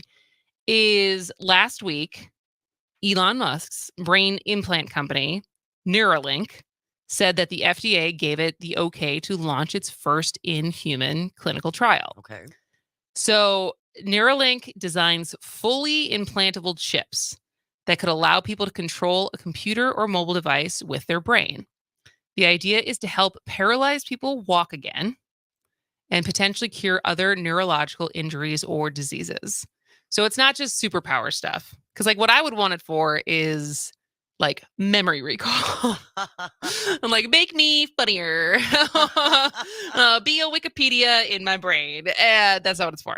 It is for actually neurological diseases and injuries. Which is wonderful. It really is. And the company's earlier bids to get FDA approval reportedly were rejected over safety concerns, but now it's moving forward. And there hasn't been too many details about when the study will start, who they're going to recruit, when they'll start to recruit. But it brings up the question of who's willing to do this. And to make it more fun, I'm asking the question, what else would you be willing to get a brain chip for if it meant you could do XYZ? But that's what I mean. I feel with the technology itself, like if you were someone who was paralyzed and there was the opportunity to potentially walk again, wouldn't you take it? Elon be damned. This is huge. Most definitely. I mean, my husband has a spinal cord injury. And Does he? Yes. I didn't know that. Oh yeah. He was paralyzed from the waist down for about 6 months. From a car accident? No, he slipped and fell on ice. And his spinal column went. Oh my God. I never knew that. How long ago did that happen? Oh, this was happened about 2 years before we met. So this is like 24 years ago, 25 years ago. So he was still youngish. He was in his late 30s. And when he woke up, he was paralyzed from the waist down. So he fell so badly on ice that he was in a coma, or he got knocked out. He got knocked down and could not get up. There was so much calcium buildup in his spine that it just shattered. And they had to try and reconnect all the nerves and everything. And they didn't think he was going to be able to walk again. And even when we met, he was walking with a cane. Wow. Yeah. So it was basically like a freak accident because there was no way he knew that he had that much calcium buildup in his spine. How would you know that? Yeah. You know? So, what normally would just be a blooper on America's Funniest Videos not so funny. Was not so funny. No.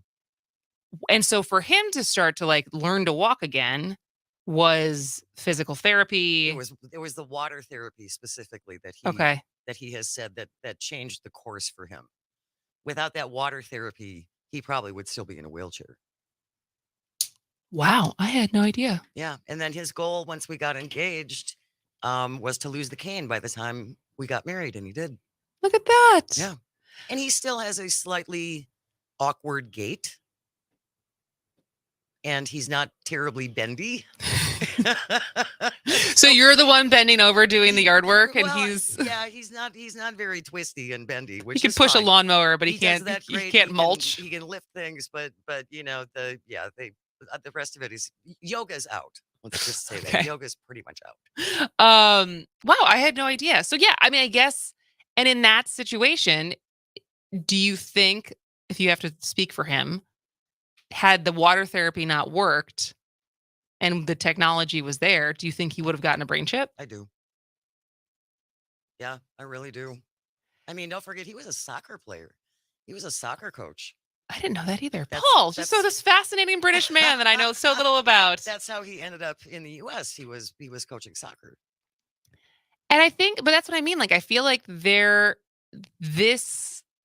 people joke about it, right? And we're kind of joking about it. Like, oh, a brain chip that can, it's like the magical drugs. It's not like, the Ozempic of, oh, it can cure all these things and a brain chip. And we're going to get to the point where, we're superhumans and we're half humans and half machines and all this stuff. But also like in the possibility of actually solving life-ending, life-altering diseases and injuries, I feel like there would be a fair amount of people who would say, yeah, I will try it. Yeah, I think so too. And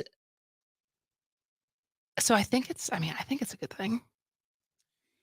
Again, I know that Elon's not in the lab looking under a microscope, and he's funding it. He's not designing running it. Running it. He's connected to it because he's giving them money. But it's a remarkable thing, and certainly, as you said, for people with spinal cord injuries and mobility issues, and it would just be massive. So basically, it can also help with blindness. Wow. So Neuralink hopes to use its microchips to treat conditions such as paralysis and blindness, and to help certain disabled people use computers and mobile technology. So far, they've been tested on monkeys and are designed to interpret signals produced in the brain and relay that information to devices via Bluetooth. So I guess the big question becomes, like, with that much technology in your actual body, is there like cancer concerns? Yeah, sure. What are the and like radiation and stuff like going through? Because remember was there ever any proof that the Bluetooth devices? Remember before, like when it was like people would be walking around like just with their little Bluetooth so they wouldn't have to hold their phone up to their head because they were worried that like the rays from the phone were going to give them brain cancer. I don't know if there was ever any established evidence of that being a real thing, but I remember that was a huge argument of why people had their Bluetooth. It's also like I think was more comfortable because it could just sit on your ear. Like, we do the same thing now with all of us just walking around with our AirPods in all the time, right? And I also think they thought it looked cool. I'm really busy. Can you not tell how busy and important I am have to be connected all the time with my Bluetooth in my ear? Right. But I feel like that's Well, you make a good point. I mean, what will be the potential ramification? Are you going to set off car alarms? I can just think, just think of how interconnected everything. Are you going to be picking up Alexa in your head? Streaming music services and. So if let's just play along for a minute. If you could have a brain chip to do anything, what would you have it do? Like, what would fix your life? What would fix my life? What would that's in like that your brain, how your brain works. If you could fix your brain to do something, what would you have it do? I would have it stop my procrastination. Okay. Are you really a bad procrastinator? I can put off things for a long time. Oh. Depending upon what it is. Like I can put off dusting. Is that really the most important thing that you want? That's the most important thing. You want to stop procrastinating so you can dust? Have a sexier goal, Jane. Jesus. At my age, being dust free is pretty hot. I don't know. Like, do you procrastinate against anything that's actually important? Well, like exercise. Okay. I can find any excuse not to do that. But if you don't end up doing it, that's not procrastination. That's just lack of discipline. Well, so, okay, then I need help with being disciplined. Disciplined. Yes. Okay. That would help me in a lot of areas of my life. Okay.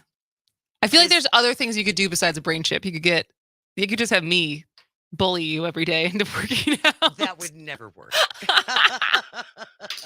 Lovely thought. Thank you. Because I think for me, it would come back to the recall. Like to be able to have a referential, like the recall of memories. And like this basically is like a photogenic memory, right? Like because I feel like I remember things in their vague summary. Right. But like when it happened, who was involved, all of those things that some people can just know at the drop of a hat. If I could have that kind of like brain that keeps information and trivia like that to be able to use and pull out whenever I need it instantaneously, that would be, I'm trying to think what trade-off I would do. Like, would I risk brain cancer to be able to do that for like 5 years? I don't know. Because some people can just do it naturally. Like when I think about, I've seen interviews with Stephen Colbert. Like I feel like that's how his brain works. When he gets interviewed, he'll just recite sonnets perfectly or like rap lyrics perfectly. And it's unbelievable to watch how his brain can just recall things and it just stores it somewhere in the back of his mind. It's just there. Exactly. And whenever he needs it, it's just there versus that's impressive. Me just trying to remember what happened last week. I'm like, wait, was that Tuesday? Was that Wednesday? It gets so much better as you get older. I trust know. me. Yes. At least I have an excuse right now. I have momnesia. You have momnesia. It's been proven. It's been proven with MRIs, folks, that my gray matter is actually changing right now. Is it just napping or what is it No, doing? remember Dr. Lyerly said this, that it's an actual thing. They don't know what causes it.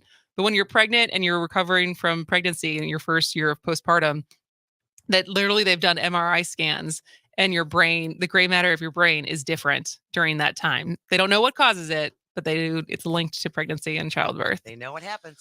So I don't know. I think this is super interesting. I think it's an exciting development for people who have conditions that this would actually help. Yes. And I think it'll just be interesting to see the long-term effects. And what else it can be crafted for and, Yes. and directed towards, right? And also how this, like so many things, doesn't end up getting like abused and creating some, super villains, super mutant army that all look like Elon. Hopefully, they don't all dance like Elon. All right. Well, we're going to take a break. When we come back, it'll still be As Goes Wisconsin. In the lower back of your brain, it is rounded in structure as I've gone on to explain. I'm your brain, part of the central nervous system. Your cranium's my home, and if you want to learn, then listen. I'm the boss of all the functions in your body. I weigh about 3 pounds, but I'm the leader of the party. Your brain stem is at the bottom of your brain, connecting brain to spinal cord to form a neural signal train. Your brain stem maintains vital control of your heart and lungs. It controls important reflexes to make sure your body runs. Your pineal gland produces all your precious melatonin, which can help you sleep at night and makes you wake up in the morning. I'm your brain, part of the central nervous system. Your cranium's my home, and if you want to learn, then listen. I'm the boss of all the functions in your body. I weigh about 3 pounds, but I'm the leader of the party.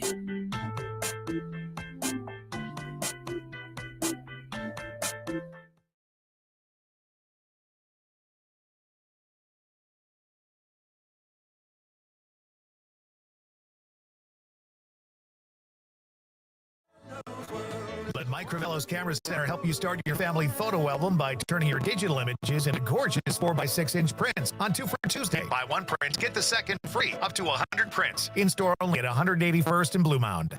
As Goes Wisconsin with Kristen Bry. The issue with Milwaukee schools, just not enough high-quality schools. Weekdays 11 to 2. You can talk about everything else. You can talk about the funding. You can talk about school choice and for it or against it. But there's not enough Hope Christian schools. There's not enough St. Marcus schools. There's not enough Kings. There's not enough Reagans. And until we fix that, Milwaukee Public Schools really isn't going to change. As Goes Wisconsin with host Kristen Bry on Civic Media and the Civic Media app.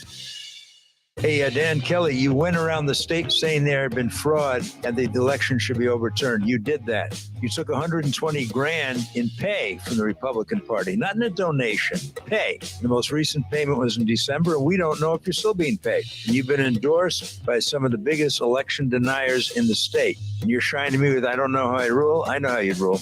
I know how you'd rule. Matt Flynn Direct, weekday afternoons from 3 until 4 on the Civic Media Network and on the Civic Media app. Moving Day, a walk for Parkinson's, is happening around the country. Together we can unite in the fight against Parkinson's disease in a safe but exciting and fun way. So let's get moving. Join the Parkinson's Foundation to learn more and register at movingdaywalk.org.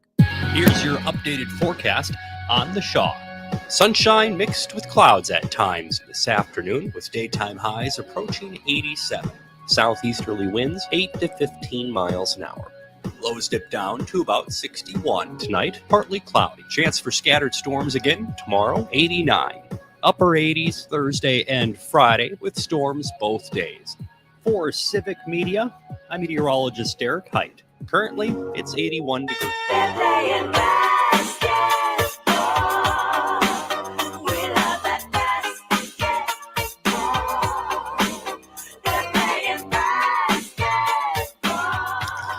Welcome back to As Goes Wisconsin. I am Kristen Bry. That is a ghost in the cart. I don't know what that was. That's Jane McNamara. Hello. So I saw this morning. So I don't know. Once the Bucks lost, have you just not cared at all about the NBA Finals? Yeah, I haven't paid any attention. So the Miami Heat, it's coming back. You know, some people are probably still like, it was still good to fire Bud no matter what.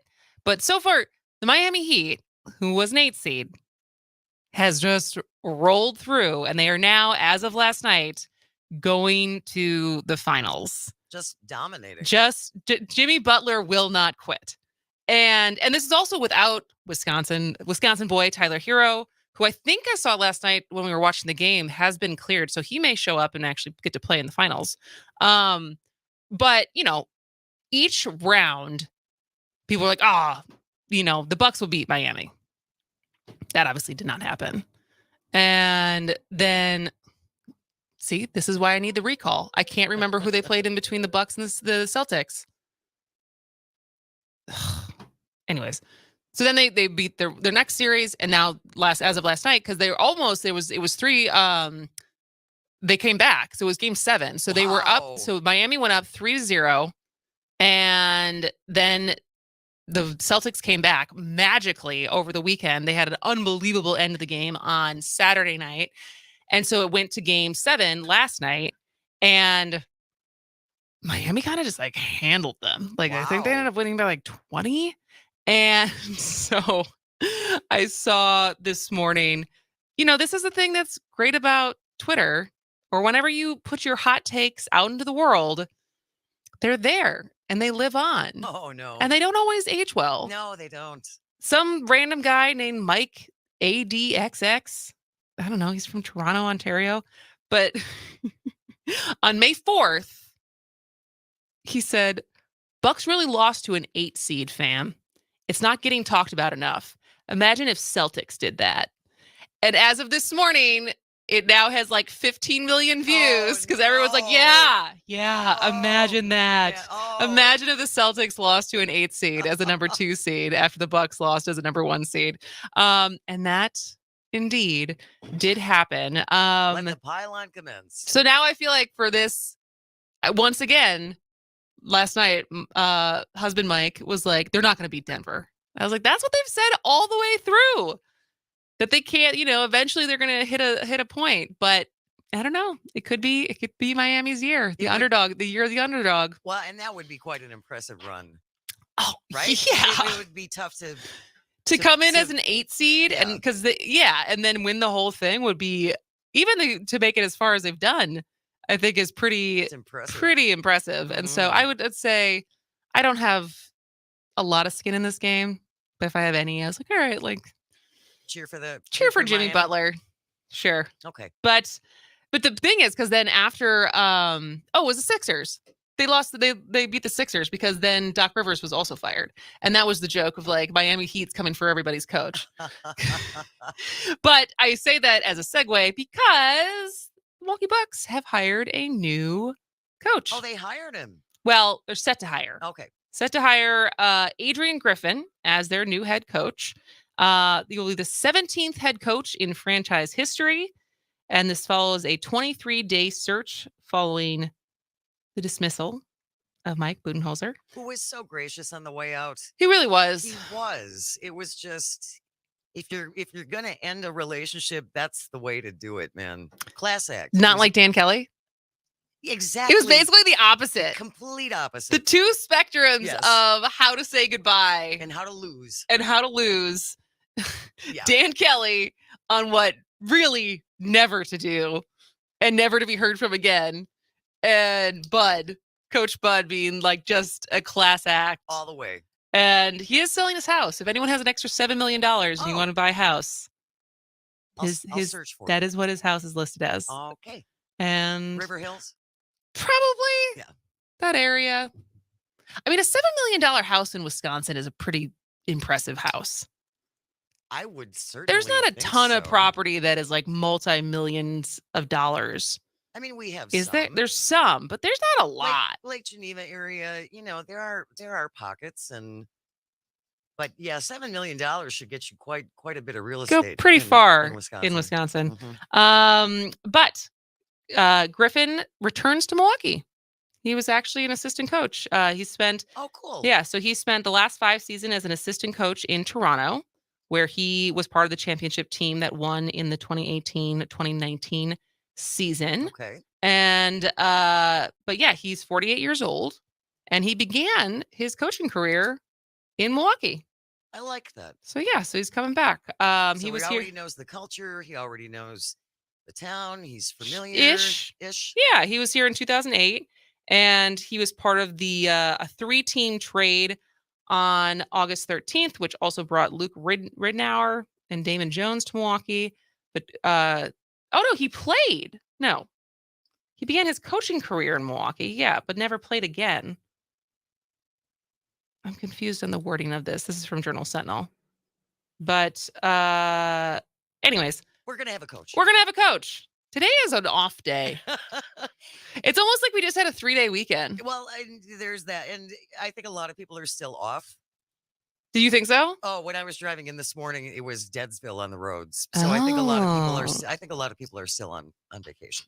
My brain is still on vacation, apparently. Well, 'cause and you're expecting, so we're just going to keep blaming that. All right. Well, we do have a very fun third hour. No sour, haha, fun time power hour, of which we only have 4 left right. because a week from yesterday, on June 5th, we are changing schedules. We are going to be starting at 10 and going till noon instead of being 11 to 2 every day.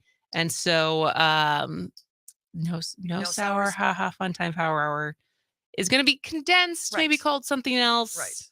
But, We'll still do fun things. you know, we got to condense a lot into 2 hours after being at 3 hours since August. And so, but coming up in the last hour, we are going to be talking to the Experience MKE podcast guys. Steve Glenn and Adam Juros are here in studio, and they have a really big announcement. Oh, yay. So if you live in the Milwaukee area, if you ever visit Milwaukee, you're definitely want to tune in for this. And then at 1:30, we are going to be talking to Jake Newborn of the Wisconsin Bike Fed, talking about Wisconsin Bike Week, which is next week. So stick around. This is As Goes Wisconsin.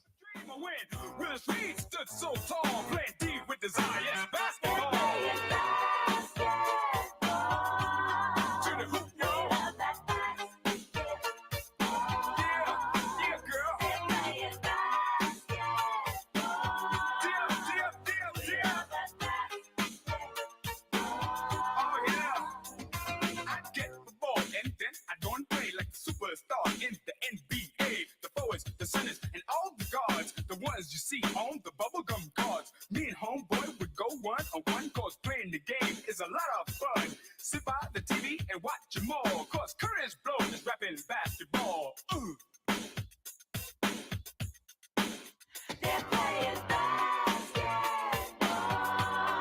The ball, y'all.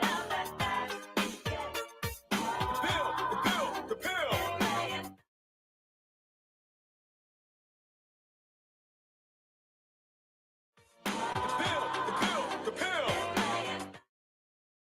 Feeling down, anxious, depressed? You are not alone. According to the World Health Organization, approximately 280 million people have depression, but the majority never receive treatment. At WellPoint Care Network, they can help. Their outpatient clinic staff are both qualified and caring, not to mention highly trained in partnering with you on your healing journey. Make an appointment today at wellpointcare.org. They serve all ages, infants, children, and adults. Both in-person and virtual services are available. Learn more at wellpointcare.org.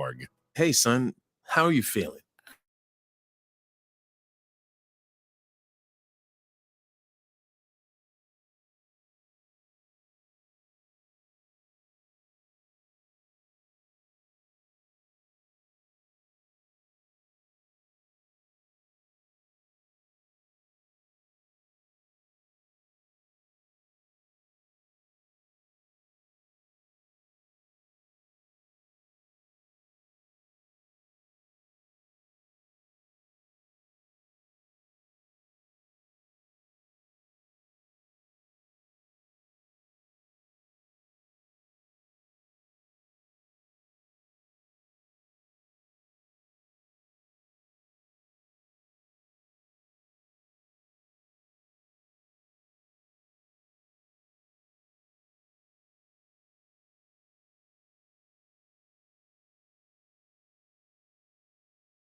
so it goes, and so it goes, and so it goes. Welcome to the No Sour Ha Ha Fun Time Power Hour. So it goes, and so it goes, and so it goes, and so it goes. You need some whoop whoop whoop boing. You know?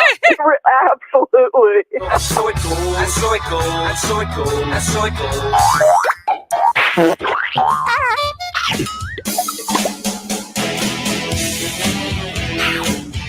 Moving Wisconsin forward, one joke at a time. This is Kristen Bry with As Goes Wisconsin. Yada, yada, yada. Hello, Wisconsin! Hello, Wisconsin. Welcome to the countdown, the fourth to last No Sour Ha Ha Fun Time Power Hour on As Goes Wisconsin. And we have a very fun hour. Sometimes we bury the lead a little bit and it's not as fun. It's like still like a kind of a serious topic. But today, only fun stuff. We are so excited to have our guests in studio. Maybe you've heard of them. Maybe you've heard of it. The Experience MKE podcast, co-founded by Adam Darras and Steve Glenn in the studio. And I actually just did their podcast 2 weeks ago. Yeah, you did. Yes. And we had a really great, we basically talked about how neither of you like to listen to the news. Yeah, we did. Hey, we don't like this. Do you know how hard it was to not interrupt you? I'm so used to interrupting Adam all the time. Because you're used to being the host. We are. But now I'm the captain now. I just listen. I am the captain now. So I'm so excited to have you guys here. So for people who are not familiar, what is the Experience MKE podcast? Podcast about the people, places, and events that make Milwaukee amazing. Pretty straightforward. And how long have you guys been doing it? 5 years. 5 years. That's in podcasting world. Like that's a pretty long time because I'm trying to think like when was the rise of podcasting was like 10-ish years ago. It was. We believe you. Yeah. Yeah. And then, so then you guys jumped on it. So that would have been what? 2018. 2018. Yeah. Yeah. And it was, it's interesting because when I share with friends and family that, hey, Steve, what are you up to? What are you doing these days? Oh, I have a podcast. They look at me really, I guess it's not working out the way you had hoped it would, and, but we've kept at it and had a lot of success. Well, and that's the thing that's interesting about podcasting or TikToking or like social media in general of just like the revolution of equipment being more affordable, right?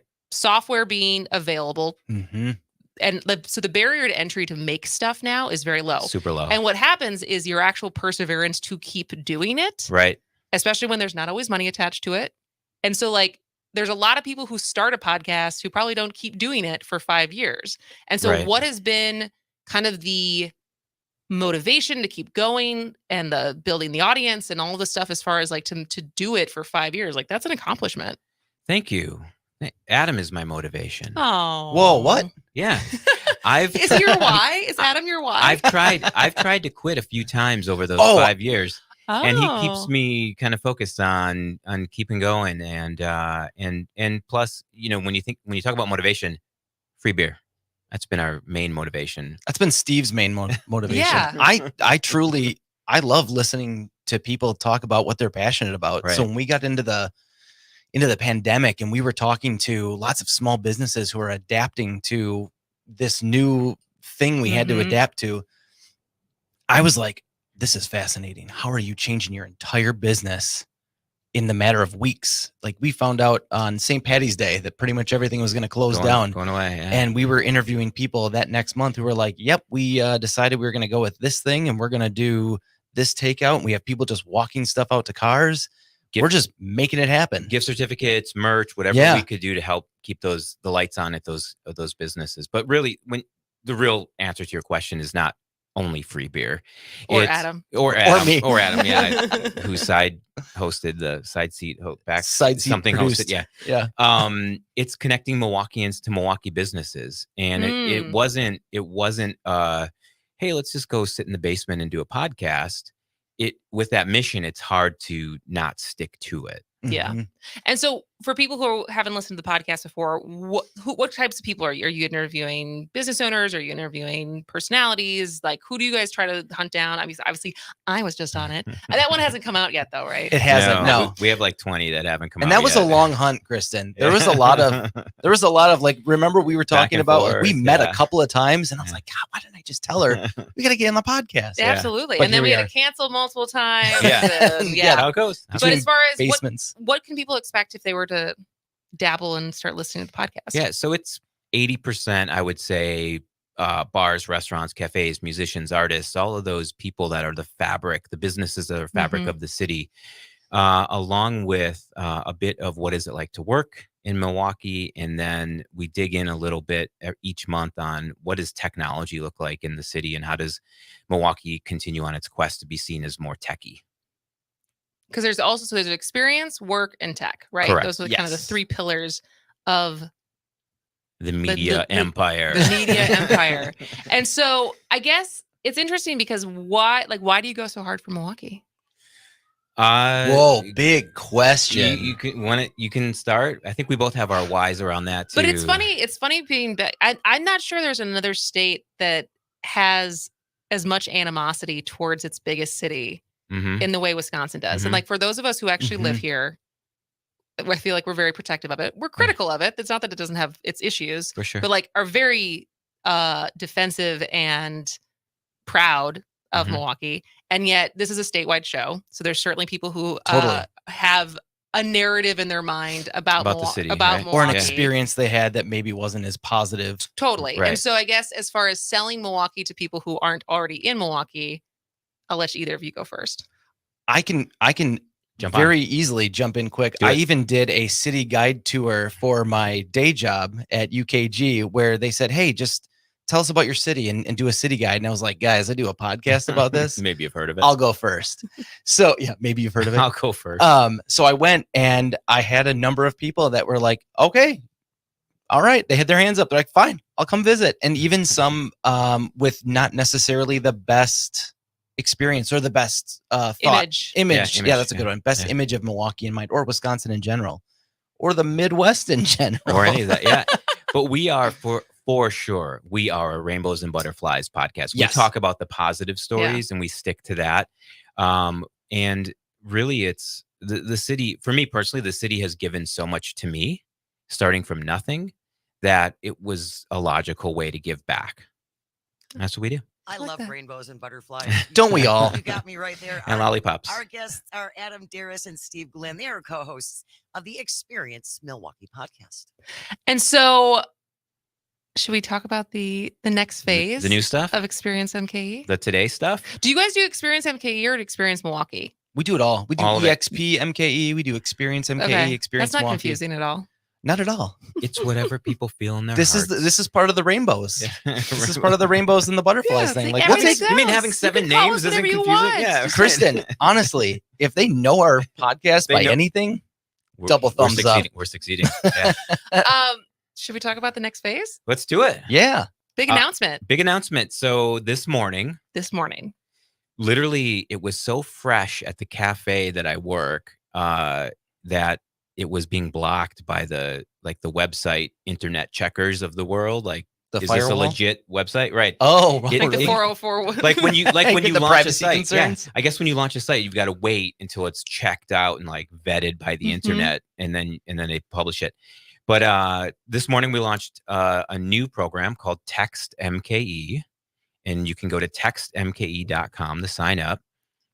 It is all about connecting Milwaukeeans to business, to events, to places, to information.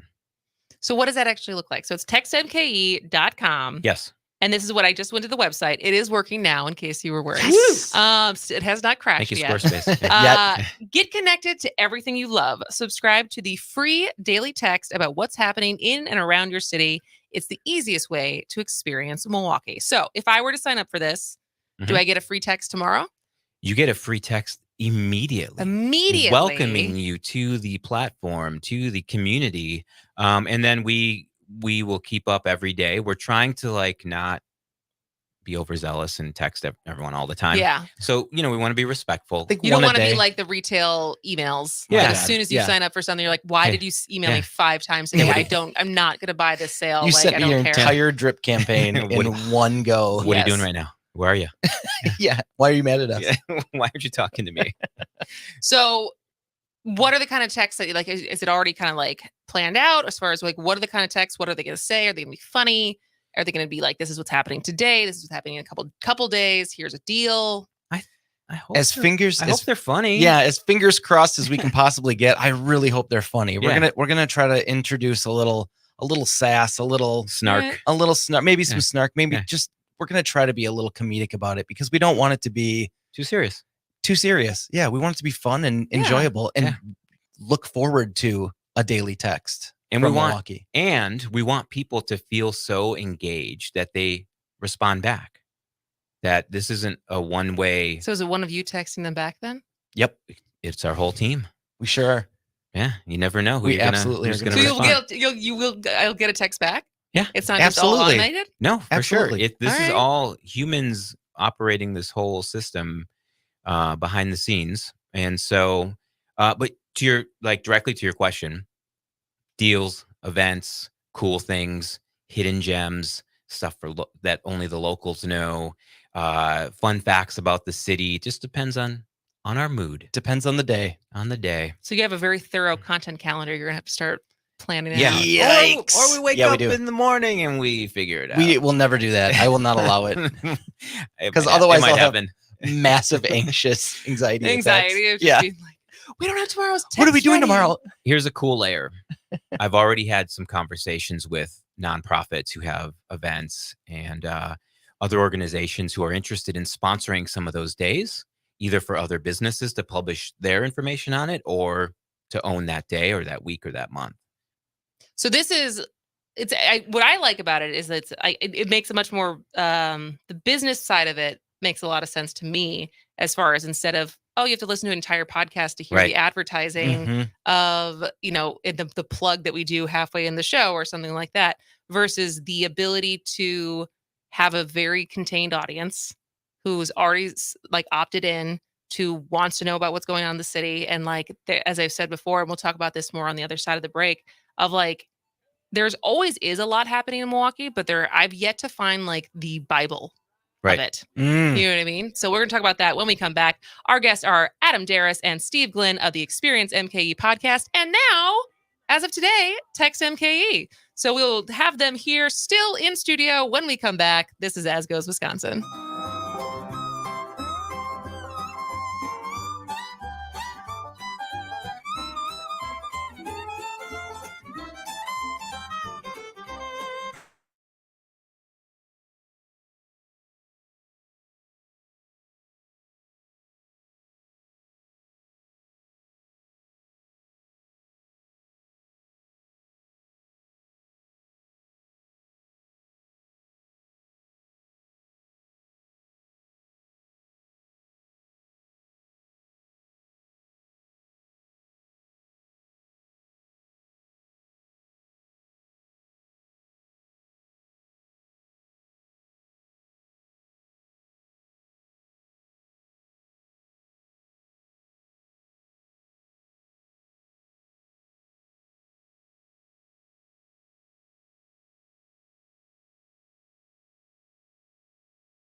moving along the sky.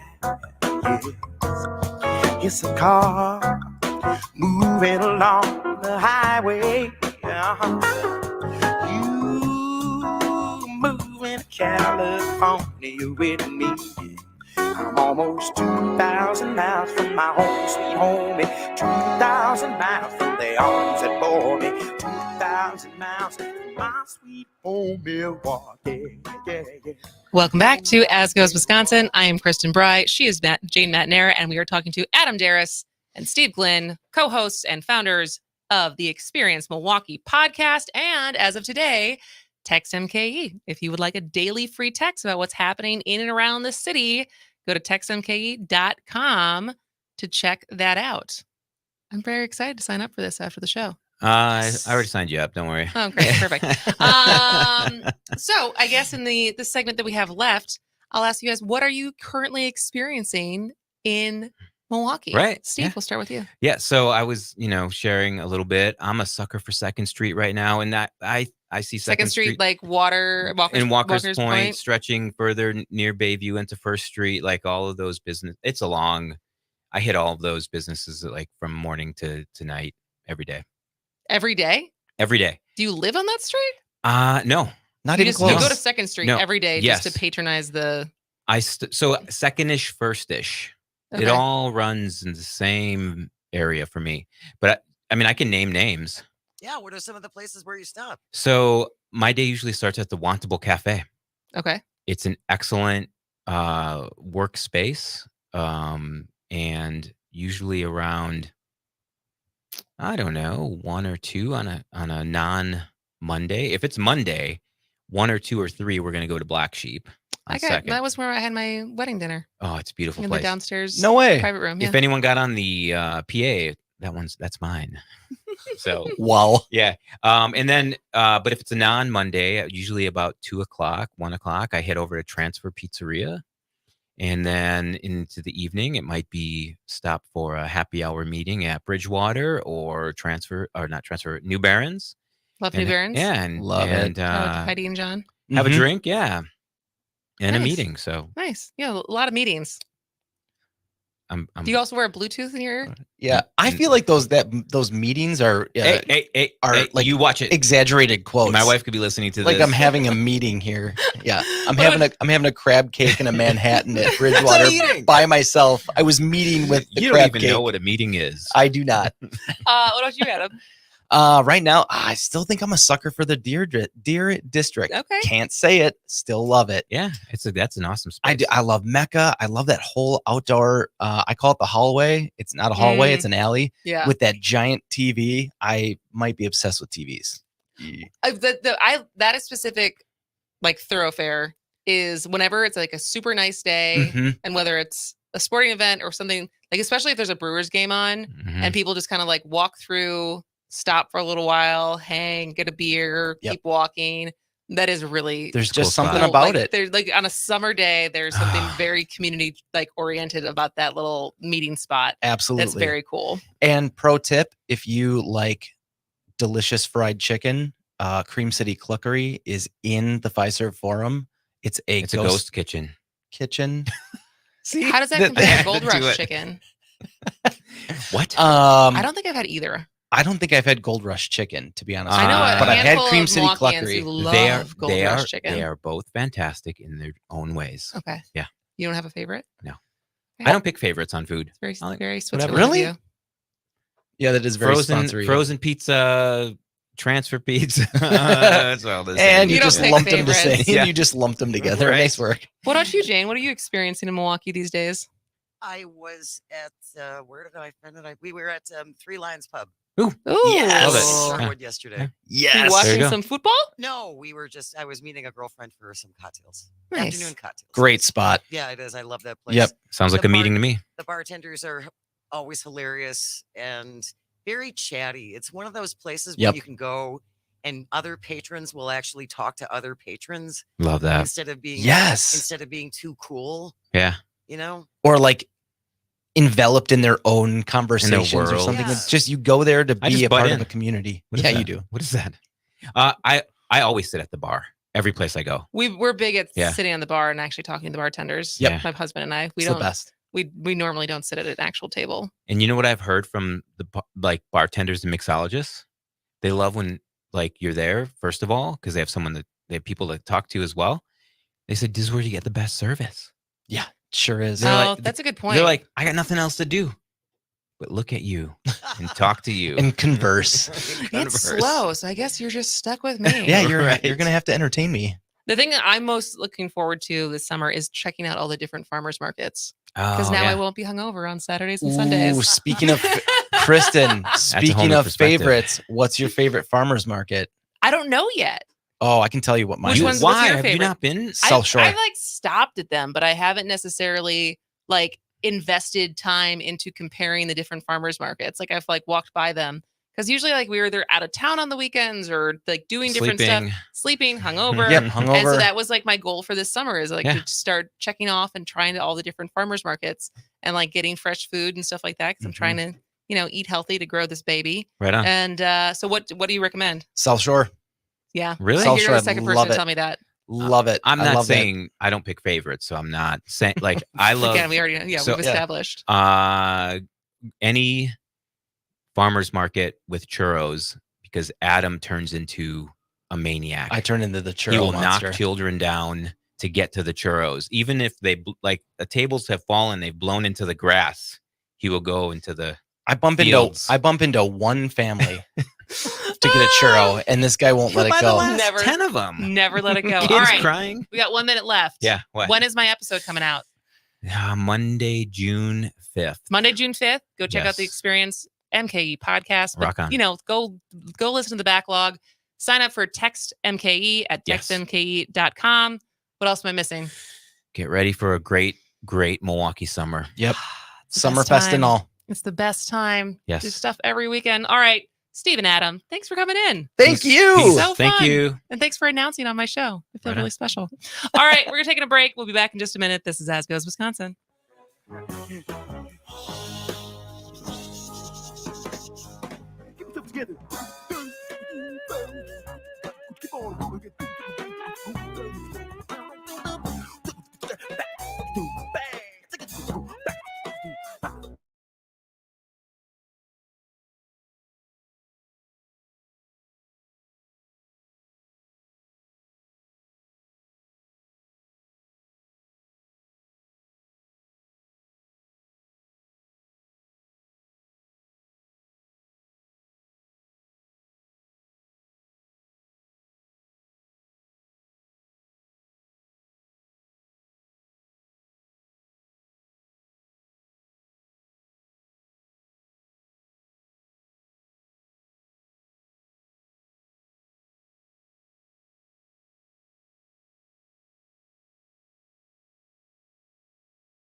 shared with 2 others, and $2,500 to the State Department of Administration for the damage to the statue. That cost will be split by 4 people. Gas prices are up slightly. The average for a gallon of regular unleaded in Wisconsin is now $3.53. That's 15 cents higher than a month ago, but almost $1 lower than at this time last year.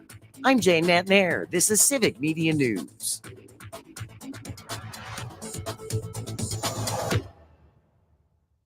Transform yourself and your fitness routine with Soulful Fitness in Brown Deer. With 25 years of experience, Lisa and her team at Soulful Fitness offer personal training in a variety of classes, including nutrition, kickboxing, boot camps, and yoga. You'll find a private, personalized atmosphere that caters to all fitness levels, from personal training sessions to virtual classes and everywhere in between. For fitness that's personal, visit soulfulfitness.com. That's SOLFUL fitness.com. Hey, this is Matt from Design Garden. Remember when the internet was new? Back then, you had to leave your house to start a business. Companies used to pay programmers bags of cash to get online. Now, small businesses can get online with a Facebook business page, or Squarespace, or Google My Business, or WordPress. But which tools should you use? Can you afford to go down the wrong path? Design Garden uses modern tools to build your website the right way. Find us online at design.garden. Again, that's design.garden. Let Mike Crivello's Camera Center help you start your family photo album by turning your digital images into gorgeous 4x6-inch prints on 2 for Tuesday. Buy 1 print, get the second free, up to 100 prints. In-store only at 181st and Blue Mound. Civic Media promised you something big to celebrate our new and still growing network of radio stations. When we announced the one-day $1 million advertising giveaway for Wisconsin businesses, you responded. Just wanted to echo your sentiments about the advertising. That's really a cool deal and really remarkable. $1 million of free advertising. Now, if you missed this chance to work with our team, go to civicmedia.us and click on the sponsorship tab. Bicycle, bicycle, bicycle. I want to ride my bicycle, bicycle, bicycle. I want to ride my bicycle. I want to ride my bike. I want to ride my bicycle. Welcome back to As Goes Wisconsin. I am Kristen Bry. She is Jane McNamara, and the beautiful weather means bikes are out. Not that bikes aren't out. Some people who are really committed have bikes out all year long, but I saw tons of people out on their bike this weekend while I was doing yard work, and it motivated me to get my bike out, which is good timing because next week is Wisconsin Bike Week. And here to talk about Wisconsin Bike Week and Wisconsin Bike Fed is Assistant Director of Wisconsin Bike Fed, Jake Newborn. Welcome to the show, Jake. Hi, yeah, thanks for having me. Yeah, we're so excited to have you here. So for people who are unfamiliar, what is Wisconsin Bike Fed? Yeah, we are a statewide nonprofit advocacy and education organization working to make Wisconsin the best state in the country for cycling. That is a very concise. Is that with our winters, will we ever be the best place for cycling? That depends on what kind of cycling you do. You know, there's fat biking and all sorts of, mountain biking and options you can still do in the winter for sure.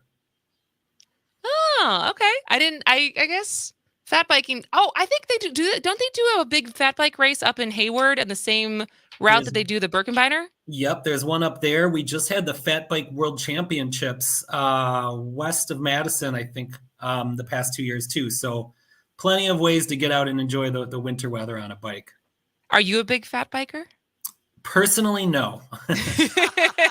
But I can't do it harder? all. There's only so much I myself can do.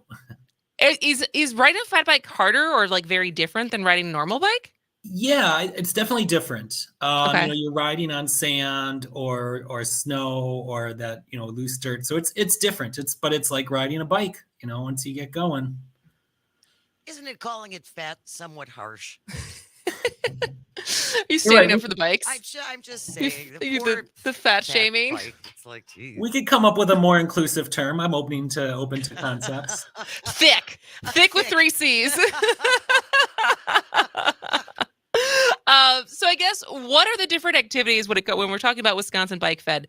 There's stuff for education, there's programs, there's advocacy, there's legislation. So what are kind of the different pillars of the organization, if you can give some examples. Yeah, for sure. So, probably our biggest is programming and education. We've got staff in all over the state, Milwaukee area, Appleton, Dane County, doing education, a lot of work with kids, taking them on bike rides, teaching them how to ride, taking them to parks and the lake and stuff like that for the first time.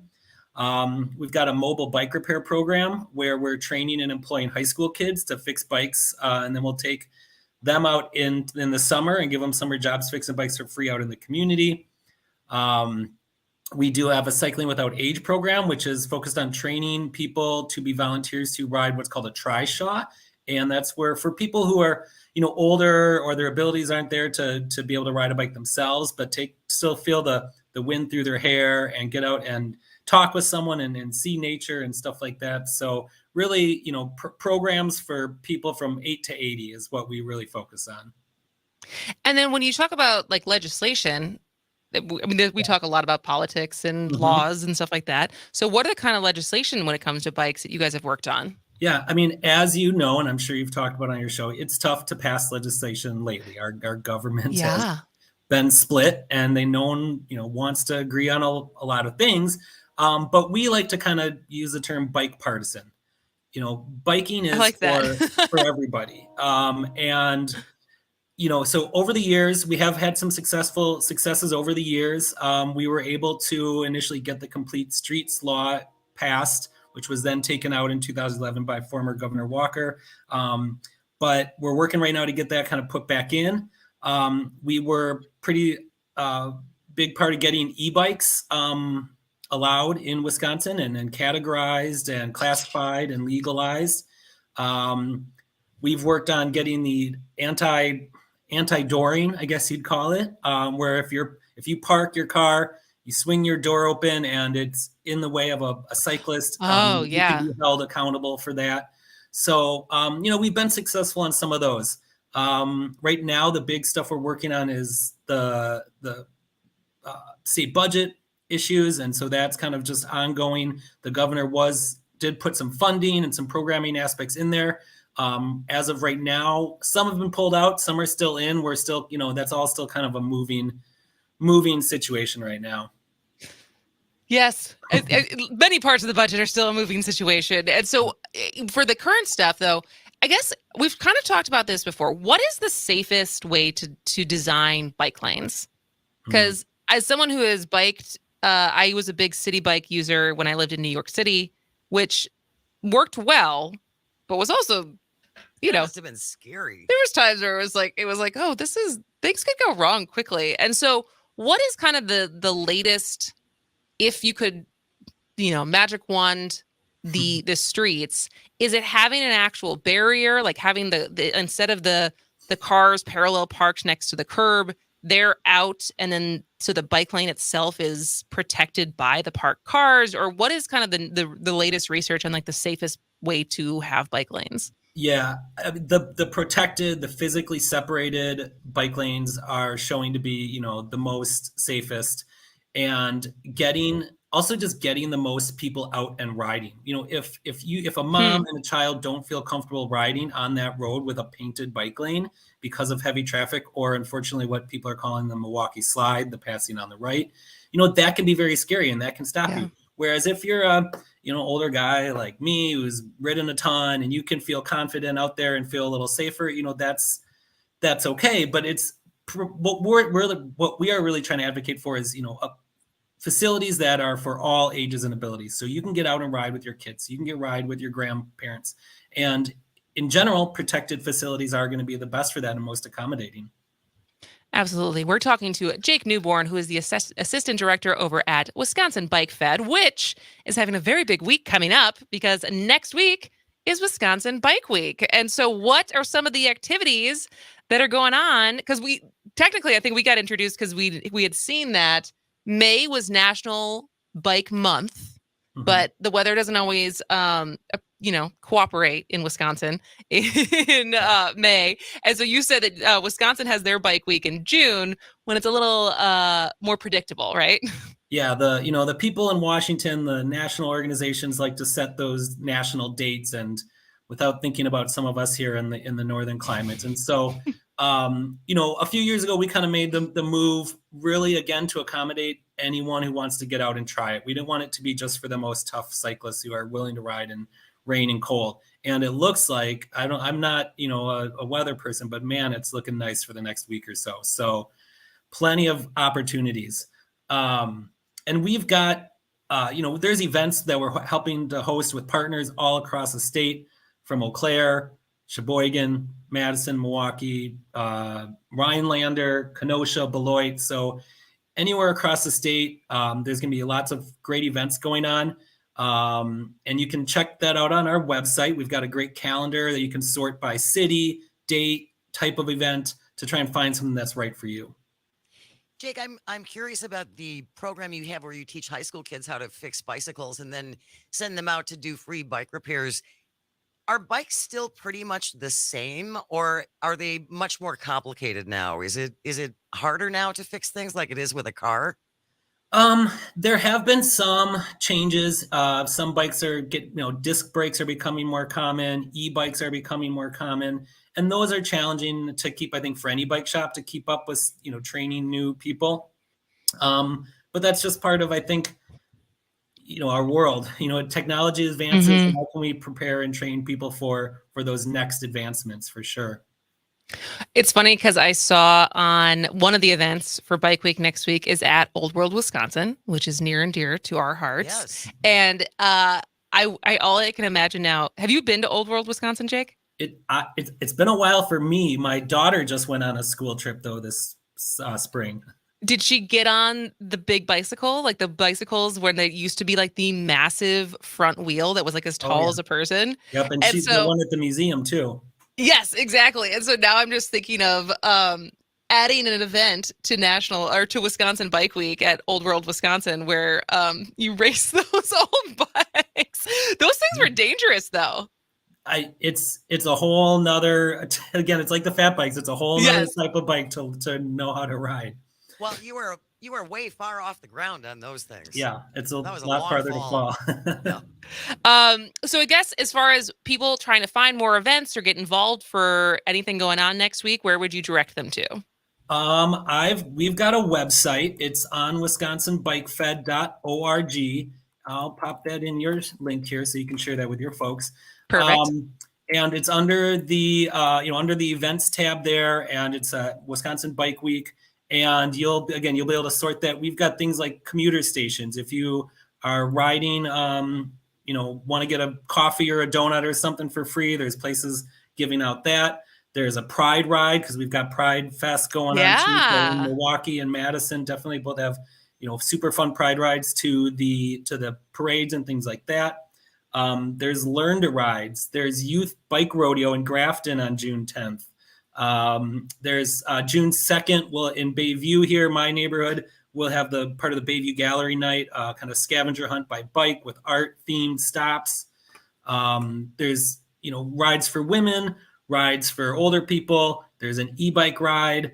Really there's kind of any kind of biking that you might be interested or finding more about. I'd encourage people to go to that website, poke around, see if there's something that you can go. And our theme this year is kind of chain reactions, hoping that a week of action will lead to a lifetime of inspiration. And so, again, the weather is going to be great. There's going to be kind of something for everyone all across the state. Too many for us to cover in our limited time on the show here. I could probably spend just, 3-hour segment just talking about all the events. But there's going to be rides with the mayor of Madison, mayor of Milwaukee, mayor of West Dallas.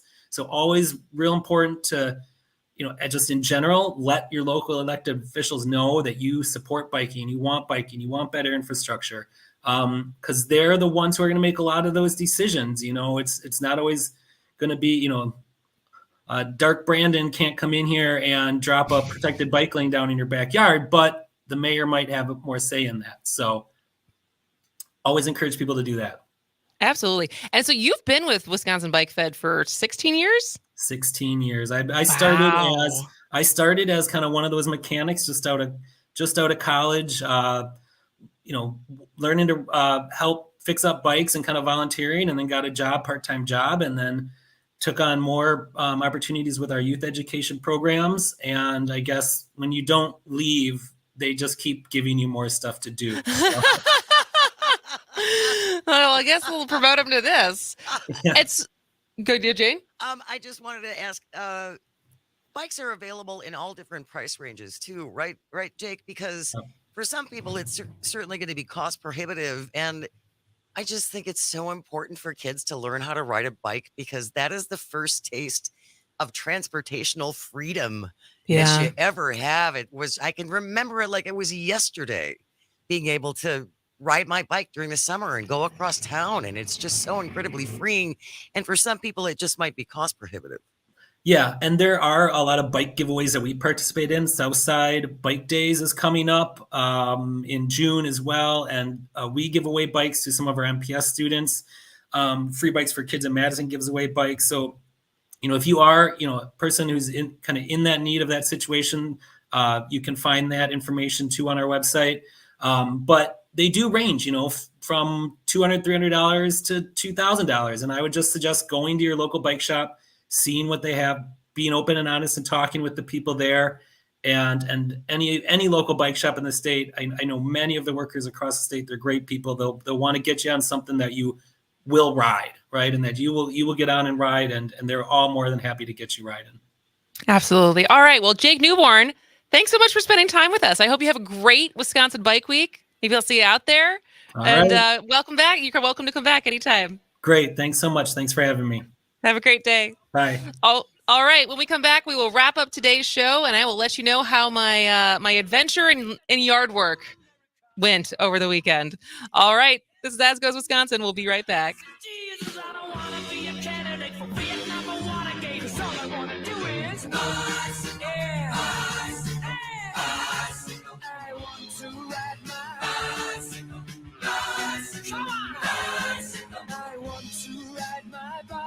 I want to ride my bike. I want to ride.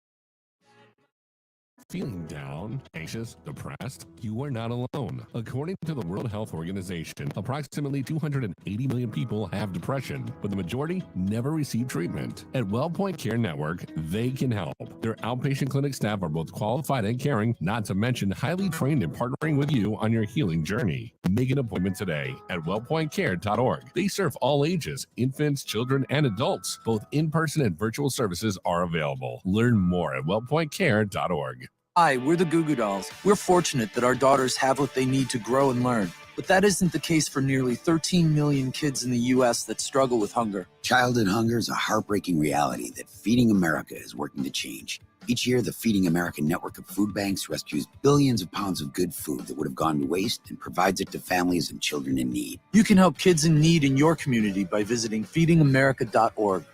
Brought to you by Feeding America and the Ad Council. Ready for our little forest adventure? Yes!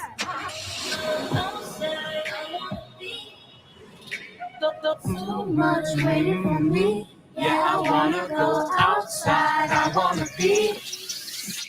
We're here. Whoa, that was fast. There's a forest closer than you think. Find a park or forest near you and music inspired by nature. DiscoverTheForest.org. Brought to you by USDA Forest Service and the Ad Council. Here's your updated forecast on the Shaw. Partly cloudy this afternoon with highs around 87.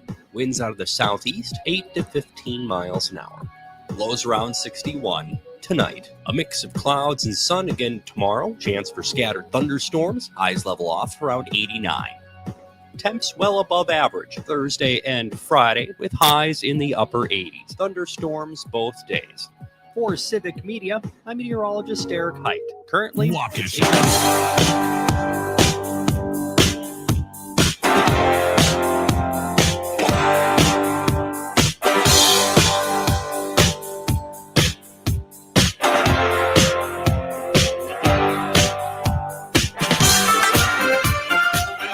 Welcome back to As Goes Wisconsin. I am Kristen Bry. She is Jane McNamara.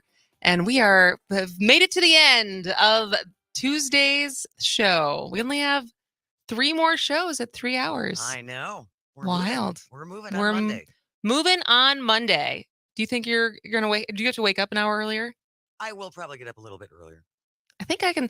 I've been popping awake at like 5:45. Seriously? No problem. Really? Yeah. I mean, then I go to sleep at like 9. But yeah, this morning I woke up at like without an alarm. Wow. At like 5:35, 5:40, and I haven't popped awake naturally in decades. I don't know what's causing it. I don't know if it's because I'm not imbibing at all in the evening or what it is, but I wake up, I feel pretty good, and I start the day to start working on the outline for the day.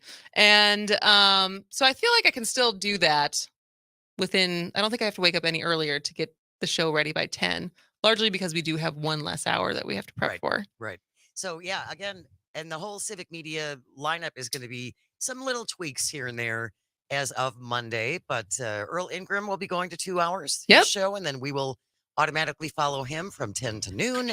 And then there will be some news, and we're going to have, it's going to be great. Yeah. So as far as there's be slight changes depending on the market, but overall, 6 to 8 will be Pat Kreitlow, and then 8 to 10 will be Earl Ingram. Then we'll be on 10 to 12, then 12 to 1. There'll be news. 1 to 3, we got Todd Alba. 3 to 4, Vet Flynn. 4 to 6, Devil's Advocates. There you go. And then, oh yes, Miss Maggie Dawn. Yes. If you have not heard, we've actually not had Maggie on as a guest yet, but she's our first Civic Media host. So one of the new things we're going to do in the new lineup from the 10 to 12 lineup is on Fridays at 10:30, we're going to have rotating other Civic Media hosts come on and kind of recap the week with us. Maybe we'll do a little good, bad, and the ugly, or, some of the, we'll do the headline quiz with them. So now you'll have some competition to see who you can beat. But we'll, introduce some of the other Civic Media hosts to you every Friday. And Miss Maggie Dawn will be our first guest next. So that'll be June 9th. So she'll be our first Civic Media host to come join us for a little news recap on 10:30 on June 9th, because her show from 6 to 7, Monday through Thursday, starts next week or starts today. We will clarify. But she's wonderful. Wonderful. And we are so happy to have another woman on the air. And I got to tell you, and we were talking about this earlier about people's who have the capacity to hold all kinds of institutional knowledge and just pick it out of their brains, just like Maggie is one of those people. I think it must be a lawyer thing, because Jim Santel is like that. Yeah. Matt Flynn is like that. Yeah. So some of these guys who have like the memory, a steel trap memory to be able to be like, oh, this case in this time or this piece of history, and Reagan did this, and this, and it's like, how do you just like rattle that off with no problem? Yeah, it's unbelievable. Just incredible institutional knowledge, and she's funny, and she's brilliant. Yeah. And I just couldn't think of a better addition. Yeah, we're really lucky to. So if you have a later commute home, you listen. Mark your calendars to be able to listen to Maggie from 6 to 7, or just listen to her podcast, as you can always do with us. Exactly. Listen to us as a podcast. You can find it at asgoeswisconsin.com/listen, or wherever you find podcasts, Spotify, Apple, the like. So how was your Memorial Day weekend? It was really nice. My husband and I did take out his fancy new electric vehicle. Did you not break it? I did not break it. Great. I did not drive it with all of the remarkable things that you can put on, so it breaks for you. I mean, it's really kind of, because what kind of car is it? It is a Kia EV. Is it easy to steal? No, actually, it's not. No, I know. It's joking. dead. It is dead. If you don't have the fob, you're not getting anything. Okay. So did it mostly just feel like a car while you were driving it? The one thing I noticed is that the response time is almost instantaneous. So from the time you put your foot on the gas, your foot on the accelerator in this instance, not the gas, it responds immediately. Okay. Whereas with a gas-powered engine, there's just a little bit of a lag, you know. Is it the same thing with the brakes? Like, do you stop quickly? It's very responsive. All right. But now my husband likes to drive it with, again, these fancy features where it senses how far away you are from the car in front of you. And if you take your foot off the brake, it will start slowing down automatically and then stop you before you get there. And I said, that's all well and good until the one time it doesn't work. I am having a really hard time relying on these things to do what they are designed to do because it just seems too soon. The robots are here, Jane. I know. I know, and I'm not ready. I'm not Brain ready. chips, Brain driving chips, cars. Alexa in your house. Yeah. Making me crazy. And she's listening to you. I know, and spying. Who knows what she's doing with that information? But it's pretty cool. Good. It's pretty cool.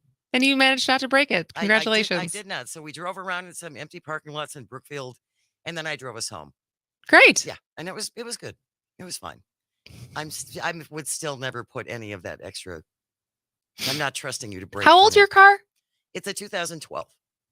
Whose car is older? Yours or Greg's box? Oh, I don't know. I think his car is about. He's told me he has 200,000 miles on his car. I'm not at 100,000 miles yet. How did you not? Really? Nope. I'm at like 98,000 miles. Wow. I know. Efficient. Let's just hope the doors will stay on for a couple more years. And then maybe by that time I can trust that the thing will break when it's supposed to. All right. Well, at the Bry Sampson household, we now have one of the most beautiful yards in the neighborhood. Thank you, Debbie Bry. Thank you, Debbie Bry. Actually, no, I mean, quite literally, because so many people were out. It was so nice out all weekend.